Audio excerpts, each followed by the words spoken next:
Chapter 494. I'm not dead, am I? Fu Lei turned over his body and immediately cried out in pain. He felt like all the bones in his body were about to fall apart.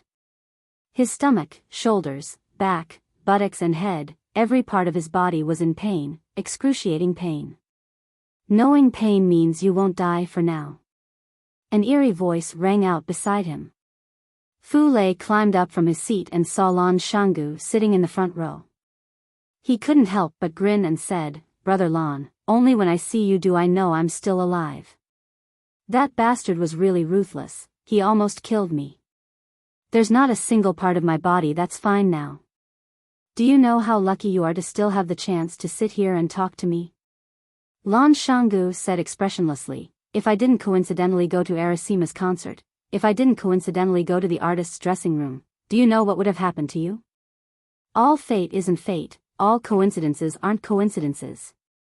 Can he really kill me?" Fu Lei sneered. "A life for a life. Does he have the guts? A life for a life? Someone has to prove that he did it first." Lan Shanggu's face was full of sarcasm. "Even if he doesn't kill you, breaking one of your legs and destroying your offsprings is something he can still do. He's too arrogant." "Why?" Fu Lei said viciously, "Brother Lan, you people are just going to watch him do whatever he wants and watching? You've already spoken up for me, but he won't even give you face. Who does he think he is?" Lan Shanggu sighed, "Because he's Fang Yen." Fu Lei searched for a long time but couldn't find his glasses. Looks like he lost them when he was beaten. He took out a silk handkerchief from his pocket and wiped the wounds on his face, saying coldly, "Evil people need to be dealt with. Someone has to stand up and teach him a lesson. Otherwise, he'll never be able to find his place." Lan Shanggu suddenly turned around and stared fiercely at Fu Lei, saying, "Young Master Fu, don't play the game you like in Mo Bay. Watching has its own rules. Are you scared?" Even Jiang Junling couldn't do anything to him. "Who do you think you are?" Lan Shanggu said with a serious expression, "Furthermore, he is far more dangerous than you can imagine. If you really want to deal with him, then get out of my car immediately. The Lan family will cut off all business with the Fu family. Of course, after you get out of the car, I will give him a call and kindly remind him to be careful of your revenge." Fu Lei's expression flickered for a moment before he burst into laughter. He covered his throbbing cheek and said, "I'm just joking. Why is Brother Lan so serious?" "Don't joke with me about such things," Lan Shanggu said with a smile. Fu Lei looked at Lanshan Valley and asked, "You really can't move?" "We really can't move," Lan Shanggu said firmly. "This kid is really ruthless." Fu Lei sighed. The Lan Mountain Valley had many other luxurious residences outside, but tonight, they returned to the Lan clan's old residence in the North Sea Plains. Lan Shanggu's car stopped in the courtyard. He asked the butler who came out to greet him, "Is Grandpa asleep?" "Master just wrote a piece of calligraphy. He drank some milk and was about to sleep." The butler smiled and said, "Valley, why are you back today?" "I'm going to talk to Grandpa," Lan Shanggu said. "Young master," the butler stopped him. "It's late. Master is about to sleep. If it's not something urgent, we can talk tomorrow morning." "It's something urgent." Lan Shanggu ignored the butler's obstruction and quickly walked to his grandpa's bedroom. After Lan Shanggu finished speaking, the old man sitting at the head of the bed asked, "This is his reaction?" "This is his reaction." Lan Shanggu said, "The Lan family and the Jiang family made such a big move. How can he not know?" "So what if he knows?" Grandpa Lan asked. "Could it be that Fang Yen is so impressive that he only allows the Lan clan to follow behind him and wag our tails and beg for mercy, but we can't run other businesses?" "Grandpa, it's not that we can't run other businesses. It's just that we don't need to run the energy business anymore. Wasn't the Lu family's ending bad enough? The Jiang family is split up. Who still respects them now? Why does the Lan family have to get involved in this mess?" The old man sighed softly and said, "Valley, you're still too shallow. You need more practice. Grandpa, give up. As long as we maintain a good relationship with Chow Yen, we can become the biggest beneficiary of the energy industry. Why must we jump into the battlefield and fight with others? That's not something we're good at. Only by fighting with others can we become the biggest beneficiary. The old man said firmly, Valley, it's decided. I'm old and tired. I'll leave the future to you. Your biggest weakness is that you're too young. Your biggest strength is also that you're too young. Young people should have the vigor and drive of young people. You can't always guard the city like this. Lan Shanggu knew that his objection failed again. Grandpa was still more optimistic about the future of the Jiang family. Yes, the Jiang family had been standing for 1,000 years. How could a small company that had been established for 2 or 3 years compete with them? In 1,000 years, how many challengers had the Jiang family met? And the result? The Jiang family was still the Jiang family. The graves of those challengers were already covered with thorny trees and weeds. Would Fang Yen really be an exception? Of course, there was no need for a driver arranged by Wang Ku. That was no different from having a spy by his side. Fang Yen drove Jiang Qin and Yuan Lin to the barbecue stall under Haizhu Bridge. In the past, Fang Yen often ate supper with them there. Both of them couldn't forget the seafood barbecue there. These days, supper, like comrade, miss, and godfather, had become a word that had been ruined. Modern people imposed another meaning on it. Fu Lei and Liang Dachang wanted to treat Jiang Qin and Yuan Lin to supper, but Jiang Qin and Yuan Lin were unwilling. Fang Yen wanted them to rest early, but the two girls insisted on treating Fang Yen to supper. It had to be said that this was really a humorous matter. Mr. Fang, why did you want to come to our concert? If you want to come, just let us know. We'll reserve the front of the stage for you. Mr. Fang, what do you think of our performance tonight? Which program do you like the most? I'm guessing it must be Swallow Dock, right? That's because the name of this song is about your swallow dock. Mr. Fang, did you hear Honey confess to you on the stage? She said she misses you so much. Hee hee, am I the third wheel between you two? The two girls were a little older, but they still maintained their lively nature. Since they got in the car, they had been chattering non-stop, and because of the more experiences they had, the bolder their topics were. Yuan Lin also teased the relationship between Fang Yen and Jiang Qin from time to time. On the contrary, it was Jiang Qin who became a little shy because Yuan Lin saw through his thoughts. Just now, she did stand on the stage and boldly confessed. She thought it was just a simple interaction with her fans, but she didn't expect that the person involved was also at the scene. Fang Yen concentrated on driving, enjoying this long-awaited gathering of friends. I like every program of yours very much. Fang Yen said with a smile. I watched you walk on this road with my own eyes. At that time, you were still ignorant children, but now you have become the idols in the hearts of countless people. I didn't expect you to progress so fast, and I didn't expect you to be so talented in classical instruments.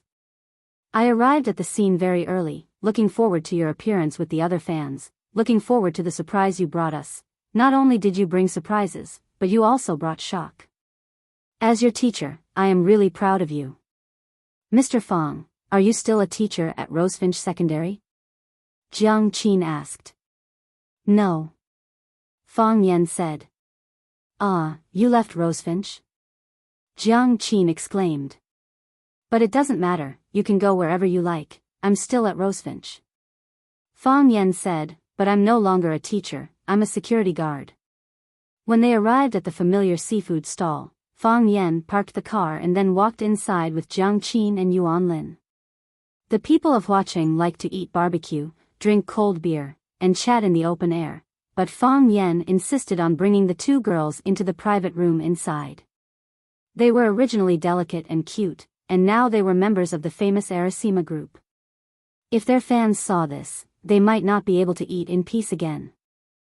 Yuan Lin didn't like eating in the private room, so she said pitifully, I thought that when I returned to my hometown, I could sit at the stall and eat seafood and drink beer without caring about my image, but I didn't expect this wish to come true. Fang Yen looked at her with a smile and said, "Who asked you to be a big star now?"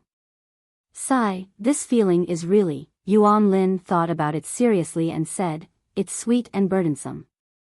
Jiang Qin took the menu and ordered the grilled oysters and conch that Fang Yen liked to eat, and the sori, kebabs, eggplant, and corn that Yuan Lin liked to eat.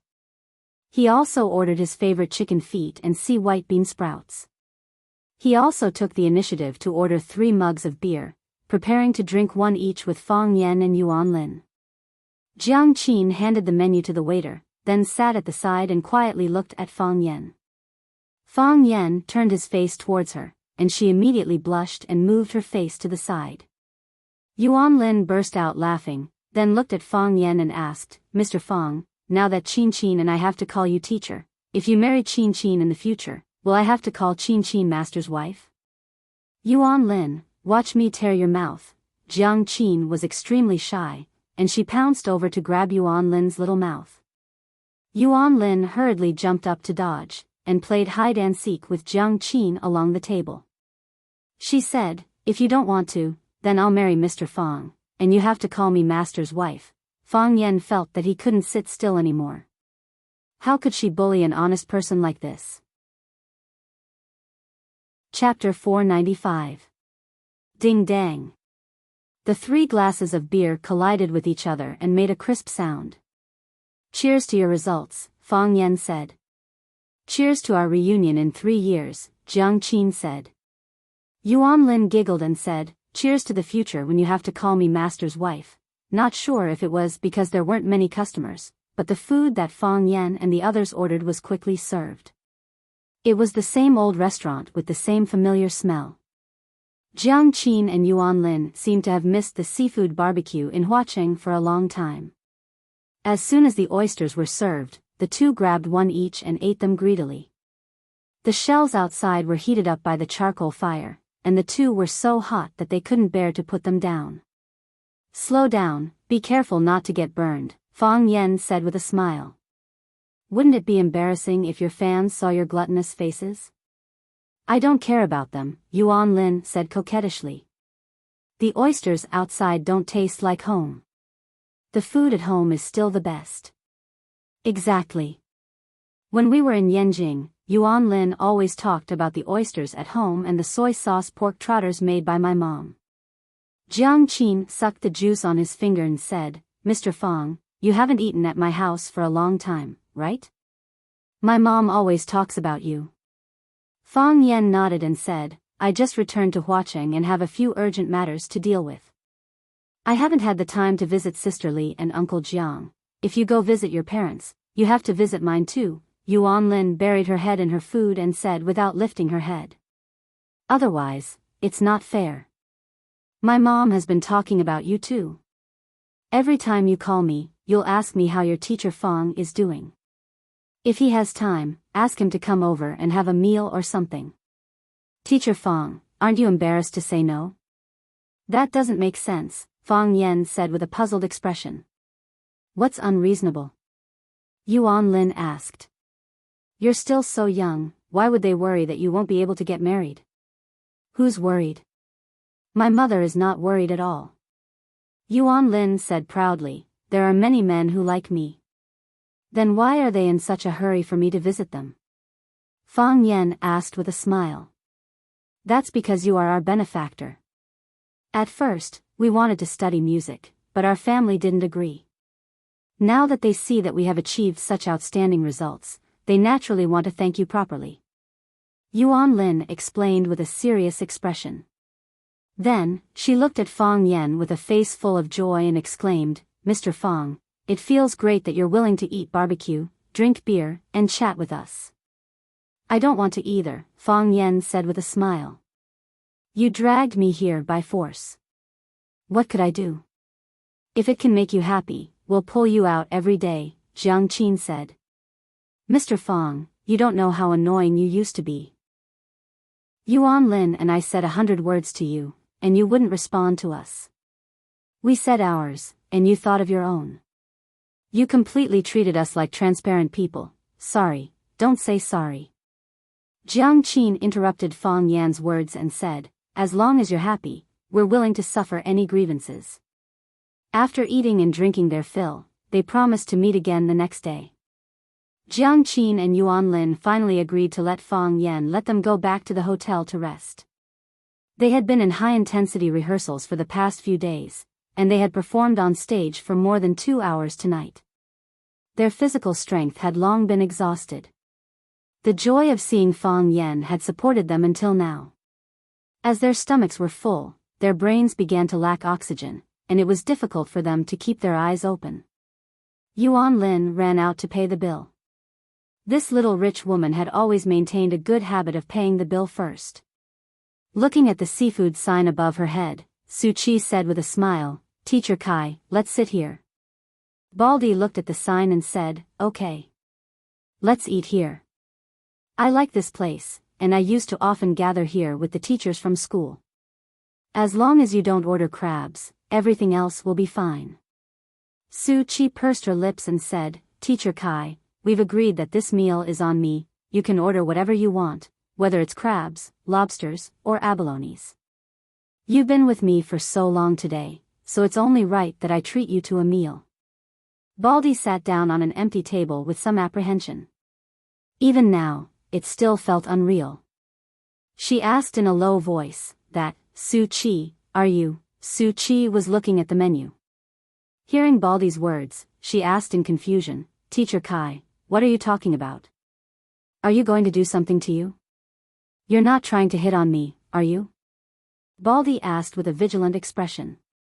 "Su Chi, let's be clear, I admit that you're really beautiful, and I quite like you. But the school has a rule that teachers and students are not allowed to be in a relationship. I'm a great teacher, Teacher Kai, security isn't a teacher, I'm not done yet. I'm a great teacher's security guard, and I'm responsible for Rosefinch's safety. I can't, and I'm not allowed to take the lead in breaking the school's rules," Baldy said in a sad voice. "Su Chi, just give up on me. There will be better things waiting for you in the future. We're not compatible." Su Chi didn't know whether to laugh or cry. She said, "Teacher Kai, you're thinking too much. I don't mean that, I just want to treat you to a simple meal. By the way, you said that you used to gather here with your colleagues. Did Mr. Fang come with you? Fang Yan? Why do you keep mentioning him? I'm just asking casually. There's no point in asking. I've already told you that Mr. Fang is taken now, and other people can only look at him from outside the courtyard. He has a handsome appearance and an outstanding temperament in the crowd. How can a godlike man like that be touched by any woman? He's like the most precious jewel that only our old leader, Principal Lu, is qualified to have. Are they married?" Su Chi asked with a sigh. "No." Baldy looked at Su Chi with hostility and said, "Even if they're not married, it has nothing to do with you. You should just give up on this idea. Order the dishes, order the crabs, 3 of them weighing 8 ounces. Order the lobsters, 3 of them that are a foot long. Order the abalones, 2 or 3 of them, 3 to 5 of them. I'm hungry." Baldy was very angry. He felt that young girls nowadays were so annoying. They didn't like men of the same age as them, but they wanted mature uncles like them. Girl, the uncles don't ask. Su Chi was a little depressed, but she still generously ordered the crabs, lobsters, and abalones for Baldy. She felt that it was not enough, so she ordered 5 or 6 kinds of expensive seafood from the seafood stall. Baldy's heart was filled with a sense of guilt. He felt that he shouldn't have said it so straightforwardly. Su Chi sat there in a daze without saying anything, and Baldy didn't know what to say. The process of waiting for the dishes to be served was a long time. Baldy had to take out his phone and read online novels. Eating the fish with pickled cabbage and fish at the school gate and reading the urban novels written by Lu Xiaohui were one of his few hobbies. Fang Yan went out with the 2 little girls, Jiang Qin and Yuan Lin, and saw Su Chi and Baldy sitting at the entrance of the seafood stall from afar. Fang Yan was hesitating whether to greet them or not, but Baldy seemed to have sensed it and raised his head. His eyes were puzzled at first, but then he pushed the chair away and jumped up with a face full of surprise. As if he felt that his behavior was very uncivilized, Baldy became sneaky again. He went straight to the front of Jiang Qin and Yuan Lin, and with a flushed face, he stammered and asked, "Excuse me, are you Arasima?" Jiang Qin and Yuan Lin were shocked. They thought, why did I meet a fan at this time? There were so many people eating at the food stall at the entrance. If I let him shout, wouldn't it alarm everyone? When Jiang Qin and Yuan Lin were hesitating whether to admit it or not, Fang Yan had already stood in front of Baldy and said, "Baldy, why are you here?" Baldy suddenly saw Fang Yan and exclaimed, "Mr. Fang, why are you here?" It seemed that this guy only had eyes for the Arasima group. He actually ignored his old friend who was walking in the front. "Why can't I be here?" Fang Yan said angrily. "Why are you here?" Baldy said angrily. Seeing Jiang Qin and Yuan Lin following closely behind Fang Yan, Baldy became even angrier and said, "How can you be here? How can you be like this? I already said that I will come out to block those crazy bees and butterflies for you, and you go back to take care of Principal Lu. Everyone will work together for a better life in the future. But, why did you sneak out? And with such a beautiful girl, if you don't know how to love yourself, what's the point of my efforts?" Fang Yan hesitated whether he should knock this crazy guy out or not. Jiang Qin looked at Baldy with puzzled eyes and asked, "Mr. Fang, is this your friend?" "My school colleague," Fang Yan said. "Also a friend." Baldy's expression changed very quickly. He looked at Jiang Qin with a face full of smiles and said, "Miss Jiang Qin, nice to meet you. I'm Mr. Fang Yan's colleague and also his best friend." "Nice to meet you." Jiang Qin took the initiative to shake Baldy's hand. Baldy's face suddenly turned red. He wiped his palm on his clothes again and again before carefully shaking Jiang Qin's hand. He said excitedly, "Miss Jiang Qin, nice to meet you too. You're even prettier than in reality. Am I not in reality right now?" Jiang Qin asked slyly. "I'm talking about reality." "No, I'm talking about TV." Yuan Lin also shook hands with Baldy. Baldy was so happy that he didn't even know he was Baldy. Su Qi walked over and saw the Arasima group that was very close to Fang Yan. Su Qi looked at Fang Yan and asked, "Mr. Fang, the person you said is braver than me, is it one of them?" Chapter 496. Fang Yan didn't expect to meet Baldy, nor did he expect Baldy to be with Su Qi. Moreover, the two of them would go to the food stall for supper. The scene of the two of them standing together was so beautiful that Fang Yan couldn't imagine it. Hearing Su Qi's question, Fang Yan raised his eyebrows slightly, smiled at Su Qi, and said indifferently, "It's not them." Su Qi was stunned for a moment. "Not them? If it's not them, then who is it?" Even Jiang Qin and Yuan Lin of the Arasima group weren't the woman who could make his heart palpitate. Then, what kind of woman could occupy such an important position? Su Qi was really curious, but also really unwilling. What kind of man is this? She felt that he was different from the first time they met. His appearance was handsome, but his temperament was deep. For such a young man to have such a calm temperament, it was indeed a very strange thing. His eyes were very clean, but there was endless anger hidden in the depths of his eyes. He was like a child who was wronged, but didn't know who to vent his anger to. His gentle and elegant side was like the sea, making people involuntarily drown in it. His ruthless and cold side was like a flame, burning fiercely, making people aware of the danger, but couldn't help but want to turn into a moth and fly away. She originally thought that he was just an ordinary person with charm, but now she found out that he had a close relationship with the Arasima group. Such a person was only a security guard at Rosefinch Secondary. Wasn't this the most absurd thing in the world? While Su Qi and Fang Yan were talking, Jiang Qin and Yuan Lin were also looking at Su Qi. She was a very beautiful girl, just like herself when she was young. Moreover, this girl had an air of nobility about her, and it was obvious that she wasn't born in an ordinary family. Yuan Lin was an expert in this area. She could easily tell from the stitches of the girl's skirt, the fabric of the shoes, and the style of the bag she carried with her, that this girl's outfit was worth at least 100,000 Huaxia dollars. The two women looked at each other with a tacit understanding that they were on each other's side. Hearing the strange conversation between Fang Yan and Su Qi, Yuan Lin asked, "Mr. Fang, what are you talking about?" "Speaking of an old friend," Fang Yan said with a smile. "Is that so? Do we know each other?" asked Yuan Lin. Fang Yan nodded. Jiang Qin and Yuan Lin had met Qinitian before. "Is it Sister Qin?" Jiang Qin was smart and immediately understood who the girl was. Su Qi had used adjectives like braver than her.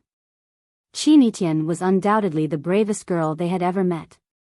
"Oh, Sister Yi is also very brave." Fang Yan didn't answer Jiang Qin's question. Instead, he looked at Su Qi and said, "You haven't eaten yet, right? We'll go first. You should go back and rest early after eating." Then, he said to Baldy, "Baldy, you must ensure Su Qi's safety." After saying that, he walked toward the parking lot. "Wait a minute," shouted Baldy angrily. Fang Yan turned around and looked at Baldy, asking, "Is there anything else?" Baldy's face was flushed. He walked to Jiang Qin and Yuan Lin and asked in a low voice, "Excuse me, can I take a picture with you?" Jiang Qin and Yuan Lin nodded. So, Jiang Qin and Yuan Lin, one on the left and one on the right, accompanied Baldy to take a picture. Because Baldy was too shy, he bowed his head and was too embarrassed to look at the camera when taking the picture. This picture made Baldy look too wretched, like a robber who was arrested by two beautiful policewomen. Fang Yan left with Jiang Qin and Yuan Lin, leaving Su Qi in deep thought. "That's Sister Qin, what kind of person is she?" Su Qi asked. "She's not a person." Baldy was still immersed in the glory of taking a picture with his idol. He said casually, "She's a goddess." As usual, Fang Yan woke up at 6 in the morning. When he opened the window and was about to change into his exercise clothes to go to the backyard, he saw a black Mercedes-Benz parked in front of the villa. A cold sneer appeared at the corner of Fang Yan's mouth, then he quietly walked downstairs. At this time, Lu Chaoga hadn't woken up yet. He didn't want to disturb her rest. Fang Yan walked to the window of the Mercedes-Benz and looked inside. Then, he gently knocked on the window. The window quickly opened. Lan Shanggu, who had just woken up from his sleep, rubbed his eyes and said embarrassedly, "Young Master Fang, I'm sorry, I fell asleep while waiting. When did you get here?" Fang Yan asked. "Last night." Lan Shanggu opened the door and got out of the car. The bones in his body were cracking. He had maintained the same posture in the car for far too long. "Come in and have a cup of coffee," Fang Yan said. Fang Yan personally brewed a pot of coffee. He carried it to the living room and poured a cup for Lan Shanggu. Lan Shanggu quickly thanked him. Fang Yan held a cup and smelled the rich aroma of the coffee. He asked, "You didn't come to see me last night just to get a cup of coffee, did you?" The coffee had a rich aroma, but when it entered his mouth, there was a strong astringent bitterness. The coffee was bitter, but Lan Shanggu's heart was even more bitter. Lan Shanggu looked at Fang Yan with a serious expression and said, "Young master, I'm here to apologize to you." "Apologize? Is it because of helping Fu Lei?" "That's already in the past, you didn't do anything wrong," Fang Yan said. "Young master, it's something else," Lan Shanggu said. "The Lan clan is preparing to invest in Longtu together with the Jiang clan, increasing their investment in Longtu Group, so, my portion of the shares will be diluted? Unless I also invest, otherwise, I won't have much say in Longtu, is that right?" "Yes," Lan Shanggu said honestly. "This is a good thing for the Lan clan." Fang Yan looked at Lan Shanggu thoughtfully and said, "Everyone knows that the energy industry will be booming, but the threshold for this field is too high. Normal people can't get in. If the Lan clan can accept this admission ticket from the Jiang clan, it will be a huge boost to the Lan clan's future development. the Jiang clan is really generous to the Lan clan. After the death of the Jiang clan's elephant, he was actually willing to cut off the fattest thigh for you. Lan Shanggu didn't think that Fang Yen was praising him. He stared at Fang Yen with burning eyes and asked, "What do you think, young Master Fang?" "What do I think?" Fang Yen squinted his eyes and smiled. "What opinion can I have? I'm an outsider. I don't have the right to decide the Lan clan's matters. If that's the case, you'll have to blame me for not being sensible." "I know what to do," Lan Shanggu said with a heavy voice, as if he had made a huge decision. Fang Yen patted Lan Shanggu's shoulder and smiled. "Have some coffee. My cooking is not bad. I won't disappoint you." Lan Shanggu took a sip and smiled. "Young Master Fang never disappoints us."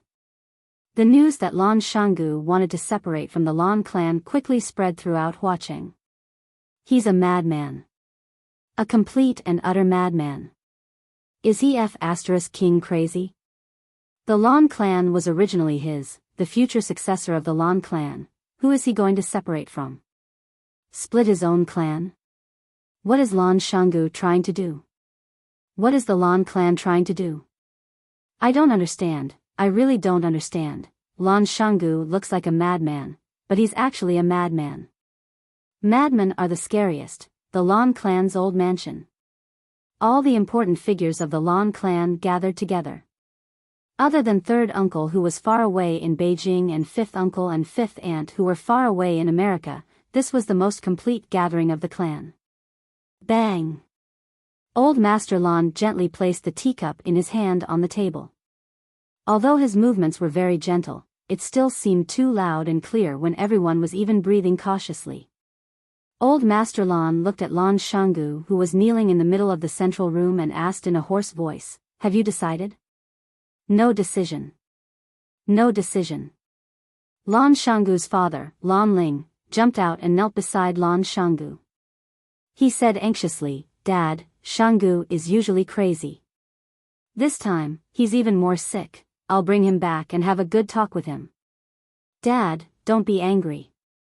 If you're not happy, just beat him up and scold him. Let him have a taste of our Lan clan's family rules, that's enough." Old Master Lan waved his hand and said impatiently, "I'm asking about Shanggu. What are you doing here? Is Shanggu still a child?" "Dad, Shanggu is a child, bastard." Old Master Lan was angry. If he's a child, will the future of the Lan clan be in his hands? If he's a child, will the lives of the entire family be his toys? When everyone supported him in the past, why didn't you say that he was a child? "Dad, don't try to persuade me. I've already made up my mind." Lan Shanggu raised his head and said loudly, "I'm leaving the Lan clan." "What are your conditions?" "Let me take Dashan Trade away," Lan Shanggu said. Dashan Trade was founded by Lan Shanggu. Previously, it was under the name of the Lan clan's corporation. However, Lan Shanggu held a large number of shares and was also the legal representative of the trading company. Lan Shanggu and Chaoyan Technology, which was represented by Lu Chaoga, were working together. Dashan Trade was helping Chaoyan Technology's Little Flame products to be the sellers. "Anything else?" "Nothing else," Lan Shanggu said. Wow, everyone was in an uproar. The Lan clan was huge and had a few listed companies under their name. As one of the most important figures in the Lan clan, Lan Shanggu's request to leave the clan was only for Dashan Trade. This made the other members of the Lan clan laugh so hard that they couldn't close their mouths. "You think so highly of him?" "I'm willing to take a gamble." Old Master Lan pondered for a long time and said, "I'll give Hua Mao to you as well." "Thank you, Grandpa," Lan Shanggu said gratefully. Old Master Lan waved his hand and said, "Go to the ancestral hall and receive a beating, then get out." Lan Shanggu didn't say anything else. He kowtowed to where Old Master Lan was sitting. When he raised his head, his forehead was dripping with blood. Old Master Lan was nowhere to be seen. Chapter 497. Clap. A white jade chess piece landed on the chessboard.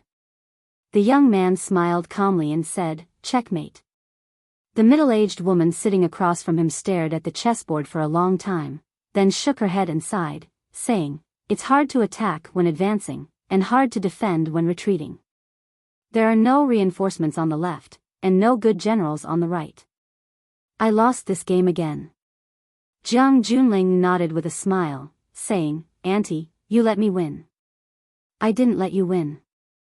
Li Yun shook her head and sighed, saying, "I really tried my best." Jiang Junling picked up the teacup in front of him and took a sip, saying, "Maybe men are more suited for the rough work of arranging troops and fighting."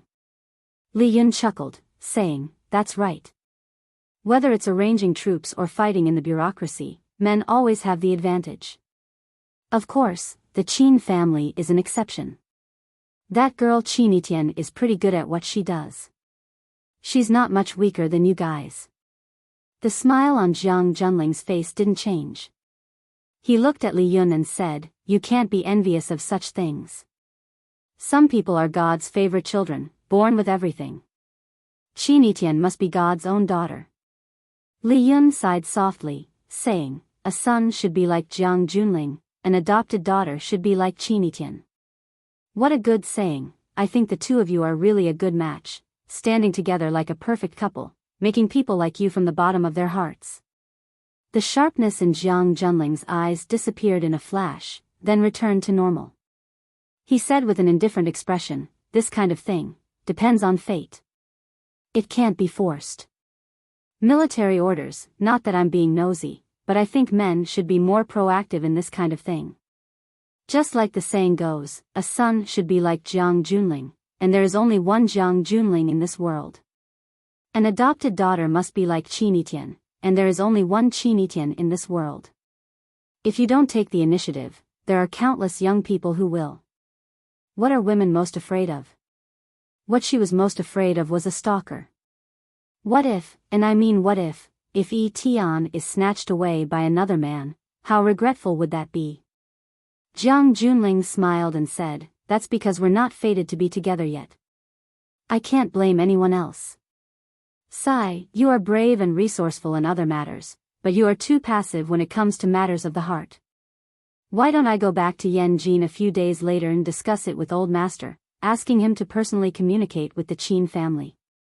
Looking at the Qin family's intentions, if the Qin family's Old Master made a move, this matter would be 40% successful. If you can get that woman to agree, then this matter will be 80% done. If you and Yi Tian get along well, then wouldn't it be 100% done?" Jiang Junling pondered for a moment, then raised his cup to Li Yun and said, "If the wedding is successful, Auntie will definitely receive a gift to thank you." Li Yun covered her mouth and giggled. "You're treating me like an outsider. I'm just concerned about my nephew's marriage. Don't tell me I'm going to accept gifts. Since you don't object, I'll start taking care of it when I return to Beijing. I'm definitely going to be the matchmaker." Jiang Junling nodded and said, "Okay. Auntie will go back and prepare first. I still need to stay in watching for a few days." Li Yun looked at Jiang Junling with a guilty expression and said, "This time, the military order has been wronged." Jiang Junling smiled and said, "What's there to be wronged about? It's all for one's family." Li Yun sighed and said, "It's like playing chess. First you cut off your horse's leg, then you tie up your elephant's leg. How can you win this game? Feng Xing is stupid. He did such an outrageous thing and gave that Feng Yan a handle to threaten the military order in our family of generals. Otherwise, how could the military order be so passive? How could we agree to his greedy conditions? Don't worry about the gains and losses of one city and one land." Jiang Junling smiled and said, "Hasn't the new game just begun?" "Yes, the new game has just begun." Li Yun praised and said, "Pulling the Lan family into the game, this is an extremely ingenious move. Not only did it disintegrate the beneficial alliance that Lu Chaoga built in Huaqing with the Qin family as the main force and the Lan family as the auxiliary force, it also expanded a huge space for the Jiang family to move again. If the Lan family and them were on the same side, the Jiang family would be in a difficult situation in Huacheng. No matter how capable Jiang Zhulu is, he wouldn't be able to lead the rise of Longtu. It's already difficult to breathe, how can you talk about waving a knife and snatching a cake? However, things aren't going so smoothly. Jiang Junling's eyes became gloomy. Lon Mountain Valley actually did such a thing. It's indeed a bit unexpected. He's just a loach that likes to jump around. Li Yun sneered. Once he leaves the Lon family, he's nothing. I hope so. Jiang Junling said in a low voice. Fang Yan and I are just two chess players. We're busy placing the chess pieces on the chessboard. When the real day of victory arrives, I hope I'll be the final winner. Jiang Junling looked at the chessboard in front of him and said, just like just now. Li Yun looked at this confident man, her eyes sparkled and said, I believe that you'll definitely be the final winner. I'm ready. Jiang Junling said firmly, ready to welcome victory. The incident of Lon Mountain Valley leaving the Lon family was still fermenting in Huacheng, and it was getting more and more intense. Everyone thought that Lon Mountain Valley was crazy. If he wasn't crazy, why would he do such a crazy thing? Even the Lon family's internal members expressed their pity for Lon Mountain Valley's actions while happily scolding him for being an idiot. The most important thing in life is to make a choice. Before the result comes, who knows if it's right or wrong? When the outside world pushed Lon Mountain Valley to the teeth of the storm, Fang Yan was still living his simple and pure life. He woke up at 6 in the morning to exercise, took a shower and changed his clothes, and then prepared breakfast for himself and Lu Chaoga. Lu Chaoga was still resting at home. Fang Yan drove Lu Chaoga's car to the school for work. Fang Yan parked the car and was about to walk towards the school's security booth when the school's dean, Li Ziqiang, ran over and said while panting, Mr. Fang, I saw Principal Lu's car from afar and thought it was the old leader who came to the school for an inspection. I didn't expect it to be you who drove the old leader's car to work. Is Principal Lu all right? She's fine. Fang Yan said with a smile. I haven't seen the old leader for a while. I really miss her a little. Go back and help me ask when the old leader is free so that I can visit her. Li Ziqiang looked at Fang Yan expectantly and said. Fang Yan nodded and said, I will pass the message to her. But she has been really busy recently. I'm afraid she won't be able to find time for a while. The wound on Lu Chaoga's palm had not completely healed, and the wound on her neck was still scarring. Before the wound on her hand had completely healed and the scar on her neck had not completely disappeared, she probably wouldn't be willing to see anyone, right? Whether it was a woman or a goddess, loving beauty was innate to them. Of course, they were still male gods, and loving beauty was also innate to them. Li Ziqiang naturally knew that Lu Chaoga was very busy now. The small fireball product was popular all over the country. As the creator of the small fireball, how could Lu Chaoga be idle?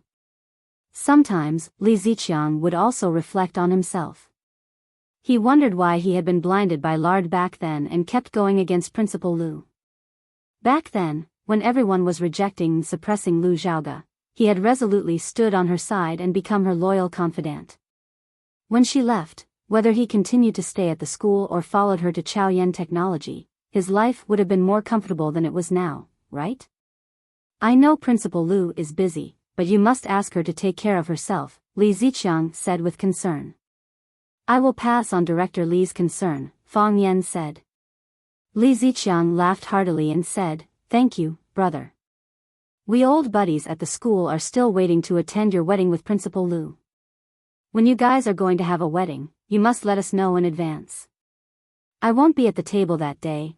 I will stand at the door and be your guest usher. Fang Yan smiled and didn't explain much. Because more and more people knew that he and Lu Chaoga were living together, everyone thought that they were already a couple. As for the wedding banquet, wasn't it natural? Li Ziqiang patted Fang Yan's shoulder and said, Mr. Fang is busy, I'll go check on the students' military training. Children nowadays are getting more and more delicate. They feel that they have been wronged by a little scratch. Sigh, how can they bear it when they enter society in the future? Li Ziqiang walked toward the playground in the backyard of the school, and Fang Yen walked from the inside to the security booth. The two of them went in opposite directions. When Fang Yen came to the security booth at the school gate, he saw Baldy and two colleagues gathered around the desk, as if they had discovered a new continent. Seeing Fang Yen come in, everyone looked at him with envy. "Mr. Fang, someone sent you flowers. What kind of flowers are these?" "The purple ones are pretty, Mr. Fang. There's also a box with strawberry cake in it." "Can I have a strawberry? Mr. Fang is outrageously handsome. It's natural for beautiful women to like him." Baldy looked at Fang Yen, as if he wanted to say something. Fang Yen looked at Baldy and said, "What do you want to say?" "The enemy's artillery is fierce, but no matter what, you have to hold on," Baldy said earnestly. He patted his chest, as if he was facing death calmly, and said, "I will always be with you." A taxi parked in front of the school gate. Jiang Qin and Yuan Lin, who had disguised themselves with hats and masks, jumped out of the back seat of the taxi and ran toward the security booth of Rosefinch Secondary. Baldy didn't expect to see his idol again early in the morning after he had just separated from him last night. His face was full of surprise. When he was about to run out to greet them, Fang Yen grabbed his arm. "Director, I'm taking a day off today," Fang Yen said. Then, he quickly walked over and pulled Jiang Qin and Yuan Lin into the school. "These two girls, do they want me to be on the news?" A few security guards at the security booth were full of envy and said, "Mr. Fang is the super king of security." Baldy felt very upset. His idol was good in all aspects, but his taste was too poor. Chapter 498. Jiang Qin and Yuan Lin were very busy every day. The company had booked an afternoon flight for them, and they had to rush to another city in the evening to prepare for a new concert. This was their job and their responsibility. They went to bed too late after eating supper last night. They could have had a good rest at noon. The reason why they overcame the urge to sleep late and came to find Fang Yen early in the morning was that they wanted to spend more time with Mr. Fang. But only for a short while. Fang Yen knew that they were tired, so he didn't take them to walk too far to see any street attractions. He just wanted to find a remote and quiet tea house where they could sit together and drink tea and chat happily. It was an antique tea house called the Thousand Leaves Tea House. The reason why Fang Yen chose this tea house in this long alley at first glance and finally chose this tea house as the place to drink tea was because the name of this tea house made him feel very close. Qian Yi. These two words represented a martial artist that was revered by others and a lady that was pitied by others. Heaven on earth, how are they doing now? Chiba Tea House, the name is quite interesting. Jiang Qin looked at the small wooden building and said, "The decoration is also very romantic. It's a bit Japanese style." Yuan Lin had a more accurate grasp of fashion. She looked at it carefully and said, "They mix the classical style of Hua Xia and the traditional Japanese tea ceremony culture together, so it doesn't feel out of place. The owner of this tea house is a person with taste. And the owner is a girl, otherwise there wouldn't be such a delicate decoration style." Fang Yen pushed open the wooden door of the tea house, and a beautiful girl in a white traditional Chinese dress greeted him. She asked with a smile, "Do you want a private room or a private room?" "Mr. Fang, do we want a private room?" Jiang Qin took off the sunglasses on the bridge of his nose and said with a smile, "The air outside is fresher. Let's sit near the window, smell the tea, and bask in the sun. It's so petty. This is the life I dreamed of when I was a child." Fang Yen smiled and said, "Okay. Then a private room. A window seat." The girl led the three of them to the wooden table and chairs on the boat, and then asked with a smile, "What kind of tea would you like to drink?" Fang Yen looked at the decoration of the tea house with great interest and asked, "Is the owner of this tea house surnamed Chiba?" "Yes." The girl nodded and said proudly, "Our master's surname is Chiba. Since his surname is Chinya, he should be good at the way of tea. I wonder if the owner could brew a pot of tea for us." The girl looked embarrassed and said, "Sir, I'm really sorry. The dojo master was busy and couldn't personally serve tea. I've also learned from the owner for 2 years. Why don't I serve a pot of tea to the 3 distinguished guests? Fang Yan didn't mean to make things difficult for the girl. He nodded and said, all right. Then you can make the tea. Just choose what you're good at. Thank you for your understanding, sir. The girl bowed slightly to Fang Yan, then turned around to prepare the tea leaves. Soon, the girl came back with a bamboo basket woven from a bamboo raft. Inside the bamboo basket was a white and elegant teapot and teacups, as well as a small plate of pale yellow tea leaves. Sir, I'll brew a pot of Longjing tea for you. The girl sat in front of the tea table with her upper body straight. Just this sitting posture alone made people's eyes light up. She deftly and nimbly took out the teapot and teacups from the bamboo basket and then quietly waited. There was no electronic iron kettle on the tea table. Seeing Jiang Qin and Yuan Lin looking at her with puzzled eyes, the girl chuckled and said, please wait a moment. We don't use an electric kettle to boil water. That will destroy the nutrients and vitality of the water. We'll use charcoal fire to boil the water from the Lotus Temple's well. The tea in the tea house is fished out from a deep well in the Lotus Temple and then transported by carriage. The water from the well is sweet and clear, and it doesn't contain any bleaching powder or other toxic substances. You'll know when you taste it. Jiang Qin and Yuan Lin's eyes lit up. We found a treasure land. Yuan Lin excitedly said. This is the first time I've heard that tea needs to be made from a well. Jiang Qin grinned and said, I want to taste how good your Longjing tea tastes. Miss Jiang, Miss Yuan, we definitely won't let you down, the girl said with a sweet smile. Jiang Qin and Yuan Lin were shocked. The two looked at each other. Jiang Qin stared at the girl warily and asked, you know us? I do know Miss Jiang and Miss Yuan, but you don't have to worry, the girl explained softly. The tea ceremony and music complement each other, especially classical music, which is the main component of our tea ceremony. Every staff member in our tea house has to listen to a lot of classical music, and there are musicians who specialize in performing for the guests. The Arasima group is very popular in Huaxia, and your classical and modern music perfectly blends together, making it very easy for the public to accept. It's something we have to learn from. Last night, the tea house master led all of us to your Treading on Snow for Plum Blossoms concert. We were fortunate enough to enjoy a feast for the eyes. I see, Jiang Qin said with a smile. I didn't expect to find a bosom friend here. May I ask how I should address you, sister? Yuan Lin took the initiative to ask. My name is Peony, the girl said. As he spoke, a young man in gray clothes brought over a pot of boiling water with white smoke. Peony immediately filled the pot with water and began to make tea. Her movements were as smooth as flowing water. It seemed that she had indeed spent many years immersed in the art of tea. Fang Yan nodded. Indeed, a great teacher produces a great student.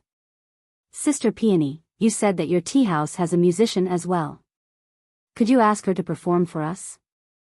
Yuan Lin smiled. Of course, Peony said. She waved her hand, and another girl in traditional Chinese clothing walked over. Peony said, Sister Lily, Miss Yuan wants to listen to a song. Why don't you play for them? The girl blushed slightly and said, then I'll just have to show off in front of an expert. I don't play well. Miss Jiang, Miss Yuan, please teach me. We're looking forward to it. Jiang Qin and Yuan Lin clapped and cheered the girl on. The girl walked over to the guzheng in the corner and sat down. She calmed herself down, and the sound of the song flowed out like a gentle breeze or the dripping of rain. When will the Lord return? Jiang Qin looked at Fang Yan and explained softly. Fang Yan nodded and listened attentively to the girl's performance. When Lily finished playing, the three of them applauded enthusiastically. Lily walked up to Yuan Lin and said with a red face, Miss Yuan, I wonder if you could give me some pointers? I feel like I didn't play very well at the last part of the song. Yuan Lin nodded and said, there are some flaws. Longing for the return is a kind of deep expectation, not a kind of despair and sadness. I'll play it once, and you can listen carefully to the differences, okay? Thank you, Miss Yuan, Lily said excitedly. Yuan Lin walked over to the guzheng and sat down. She looked at where Fang Yan and Jiang Qin were sitting and quickly found the state to play. The fingers of both hands plucked on the strings. It was affectionate and made people feel a sense of loneliness and helplessness. When the song reached its climax, the wooden door of the tea house was forcefully pushed open with a bang. A group of men rushed into the tea house and occupied the largest table by the window on the right. The leader was a man in black trousers and a white shirt with a checkered vest over it. He had square eyes, thick eyebrows, and thin lips. With a cheeky smile, he said to Lily, "Ask your owner to come out and make a pot of tea for me." "Mr. Du, I'm sorry, our owner is not here." "What tea do you want to drink?" "I'll make it for you, okay?" Lily seemed to be very afraid of the young man, and her smile was flattering. "Pa." A man in black slapped the table and scolded, "You're going to make tea? Who do you think you are? How can our president Du swallow the tea you make? Ask your owner to come out, or we'll smash your shop, little black. How many times have I said that you should be polite when talking to girls?" The man in the waistcoat stopped the man beside him from showing his power. He looked at Lily with a smile and said, "These guys are all rough people. They haven't read many books, so their words are not very pleasant to hear. Miss Lily, don't lower yourself to their level." "It doesn't matter," Lily said with a smile. "I'll make a pot of tea for Mr. Du. What tea does Mr. Du want to drink?" "Lily, I'm sincere to you. Don't deliberately deceive me. You know that I'm here to see your owner. Ask her to come out and make me a pot of tea. I'm not a tiger. Can I eat her in one bite?" "Mr. Du, our owner is really not here, Pa." Lily's face was slapped by the man in black named Little Black. Little Black wanted to slap again, but was stopped by the man in the waistcoat, who said, Okay. I brought you here to drink tea. I want to cultivate your temperament so that you won't get angry easily like a bunch of donkeys. We're still talking, how can you hit me?" Little Black apologized to Miss Lily. Little Black glanced at Lily coldly, but he didn't mean to apologize. The man in the waistcoat smiled bitterly and said, "These stubborn donkeys, I really can't do anything about them. Lily, go and ask your owner to come out. I've been here every day this week. Except for the first 2 days when I could see your owner. Your owner has been avoiding me these days. This is not the way to treat a guest, right? Mr. Du, it's not that our owner doesn't want to see you. She's really not in the shop." Clang. The man in the waistcoat kicked Lily's stomach. Lily screamed in pain, fell back to the ground, and then rolled over repeatedly. She knocked down several tea tables and several pots of flowers. Chapter 499.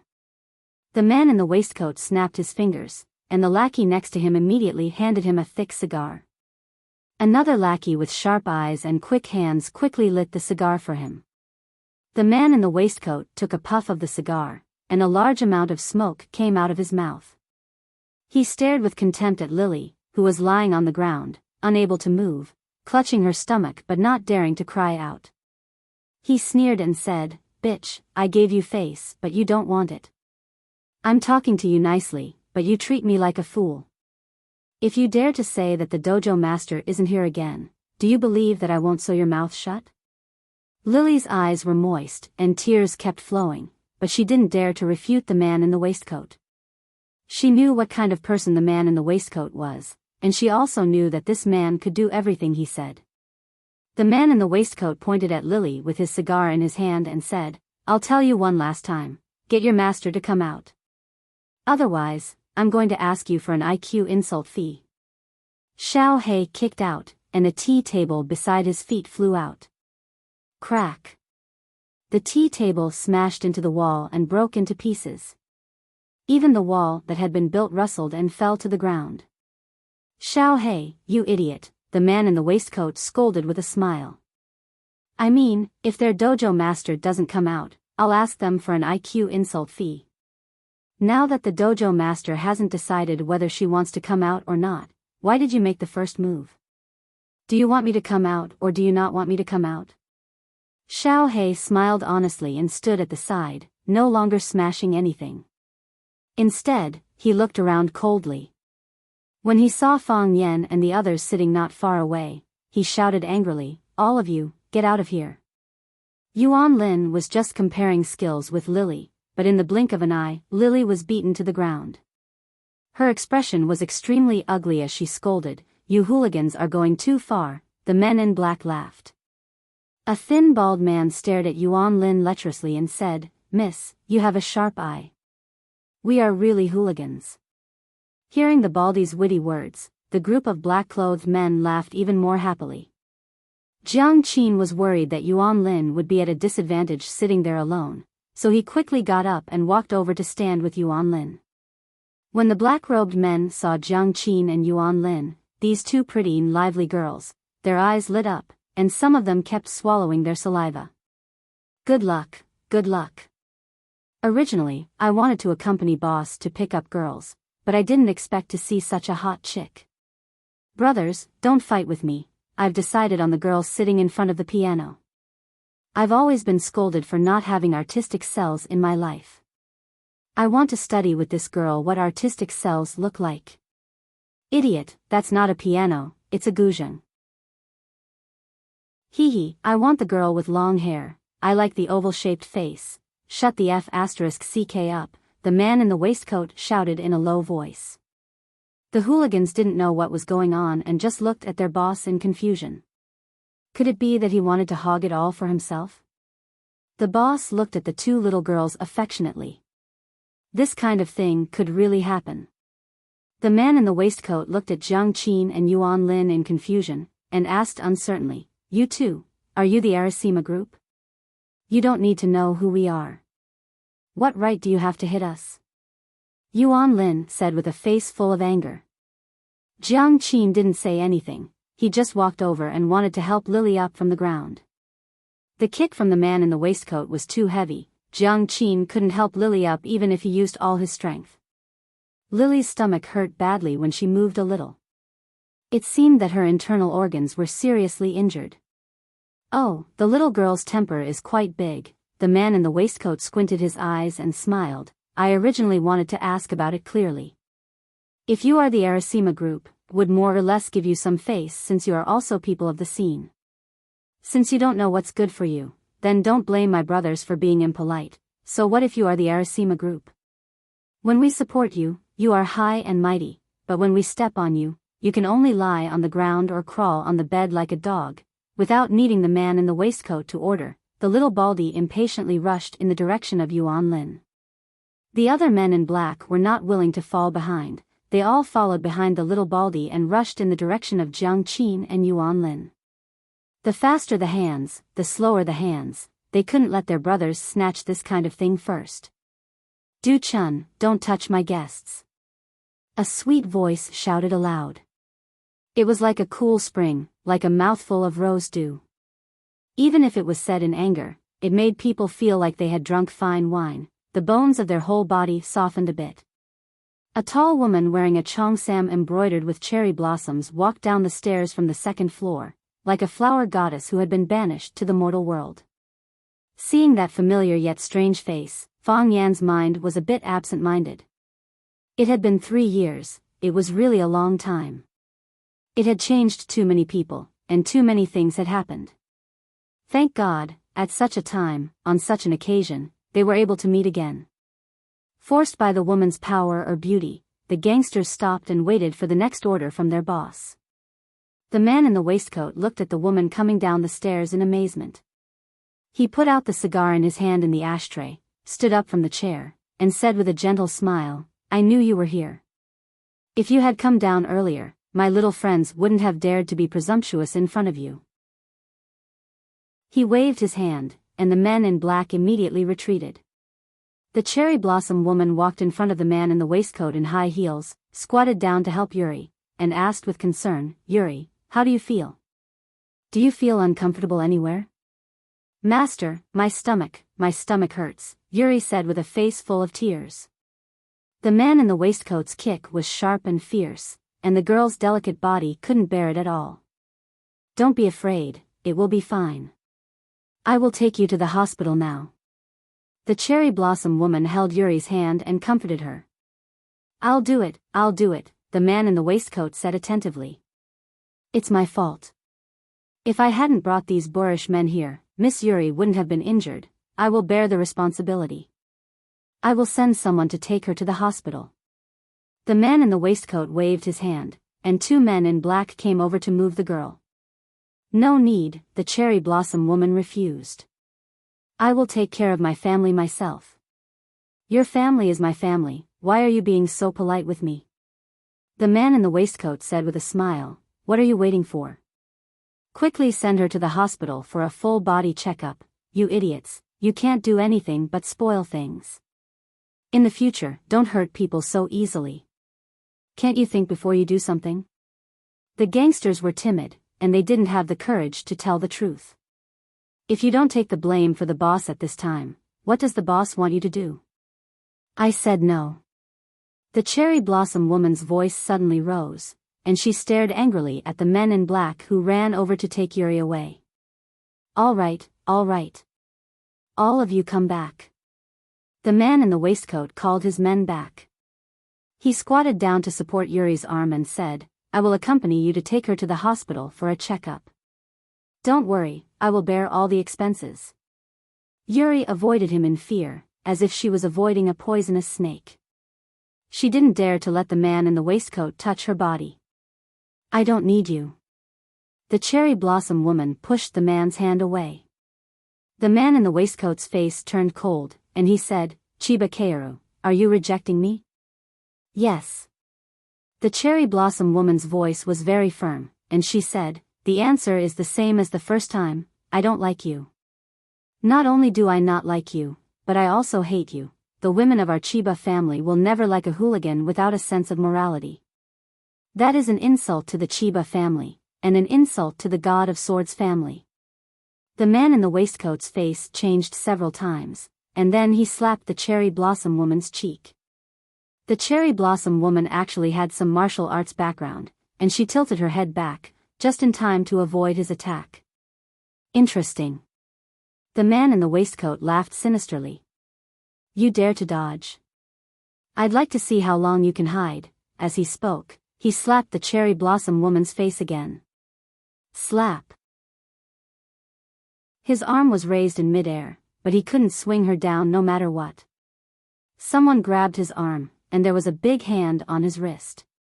The man in the waistcoat looked up and saw that it was the young customer who had been drinking tea by the window. He said with a face full of sarcasm, if I were you, I would immediately kneel down and kowtow 3 times, and then scram as far as I can. I don't think so, Fang Yen said. He began to exert force with his palm. Crack, crack, the sound of soybeans being stir-fried could be heard. Let go, the man in the waistcoat hadn't felt the pain just now. By the time he truly felt it, the pain was already unbearable. His breathing became rapid, and even the pain made it difficult for him to breathe. The muscles on his face kept twitching, as if he had just received an electric shock. No, he was currently receiving an electric shock. Tears came out of his eyes. Yes, they were really tears. They were the things that he had thought were the most fragile and cheap. It was a heart-wrenching pain, a pain that burned his soul. He wanted to scream, but even so, he had lost the strength to do so. The man in the waistcoat's arm began to change shape, and then it began to twist. In the end, it turned into a sausage that seemed to be supported by nothing hard. When Fang Yen let go of the waistcoat's wrist, the man had already collapsed to the ground like a pile of mud. Fang Yen had broken the bones of the man's hand inch by inch with his soft force. Even the most brilliant doctor couldn't repair them. Chapter 500. Because the pain almost made him faint, but because of the pain, he kept his brain awake. That kind of pain was like a steel knife, cutting into the deep cortex of his brain again and again. It made his whole body tremble in pain, but he could clearly feel the process of the steel knife cutting into the cortex. The man in the waistcoat didn't expect that he would encounter such a devastating blow when he just came to a small tea house to drink tea and flirt with girls. Fang Yen appeared too suddenly and clasped the wrist of the man in the waistcoat. When the men in black found that their boss was caught, they couldn't act rashly. When Fang Yen took the initiative to release the wrist of the man in the waistcoat, Du Chun's number one thug, Little Hay, who had long been on guard, immediately rushed toward Fang Yen and stabbed the sharp dagger in his hand toward Fang Yan's chest. This guy was ready to cut Fang Yan's chest open. Little Hay didn't know any martial arts, nor did he have any magical inner strength mental cultivation method. But he was naughty since childhood and was invincible in the whole street. His skills were honed through hundreds of battles, big and small. They were simple and fierce, without any fancy or superfluous moves. Fighters were most afraid of killing intent. There were two ways to cultivate killing intent. One was to be cruel to the enemy, and every move must take the enemy's life. The other was to be cruel to oneself, not afraid of death, and only to hurt the enemy. Little Hay was the kind of person who was cruel to the enemy. Even if it was the first time they met, he still put on a posture of stabbing. It made people feel cold and easily lose the ability to fight. If an ordinary person met an opponent like Little Hay, the best and most appropriate way was to turn around and run, or squat down with his hands on his head and beg the opponent to be a little gentle.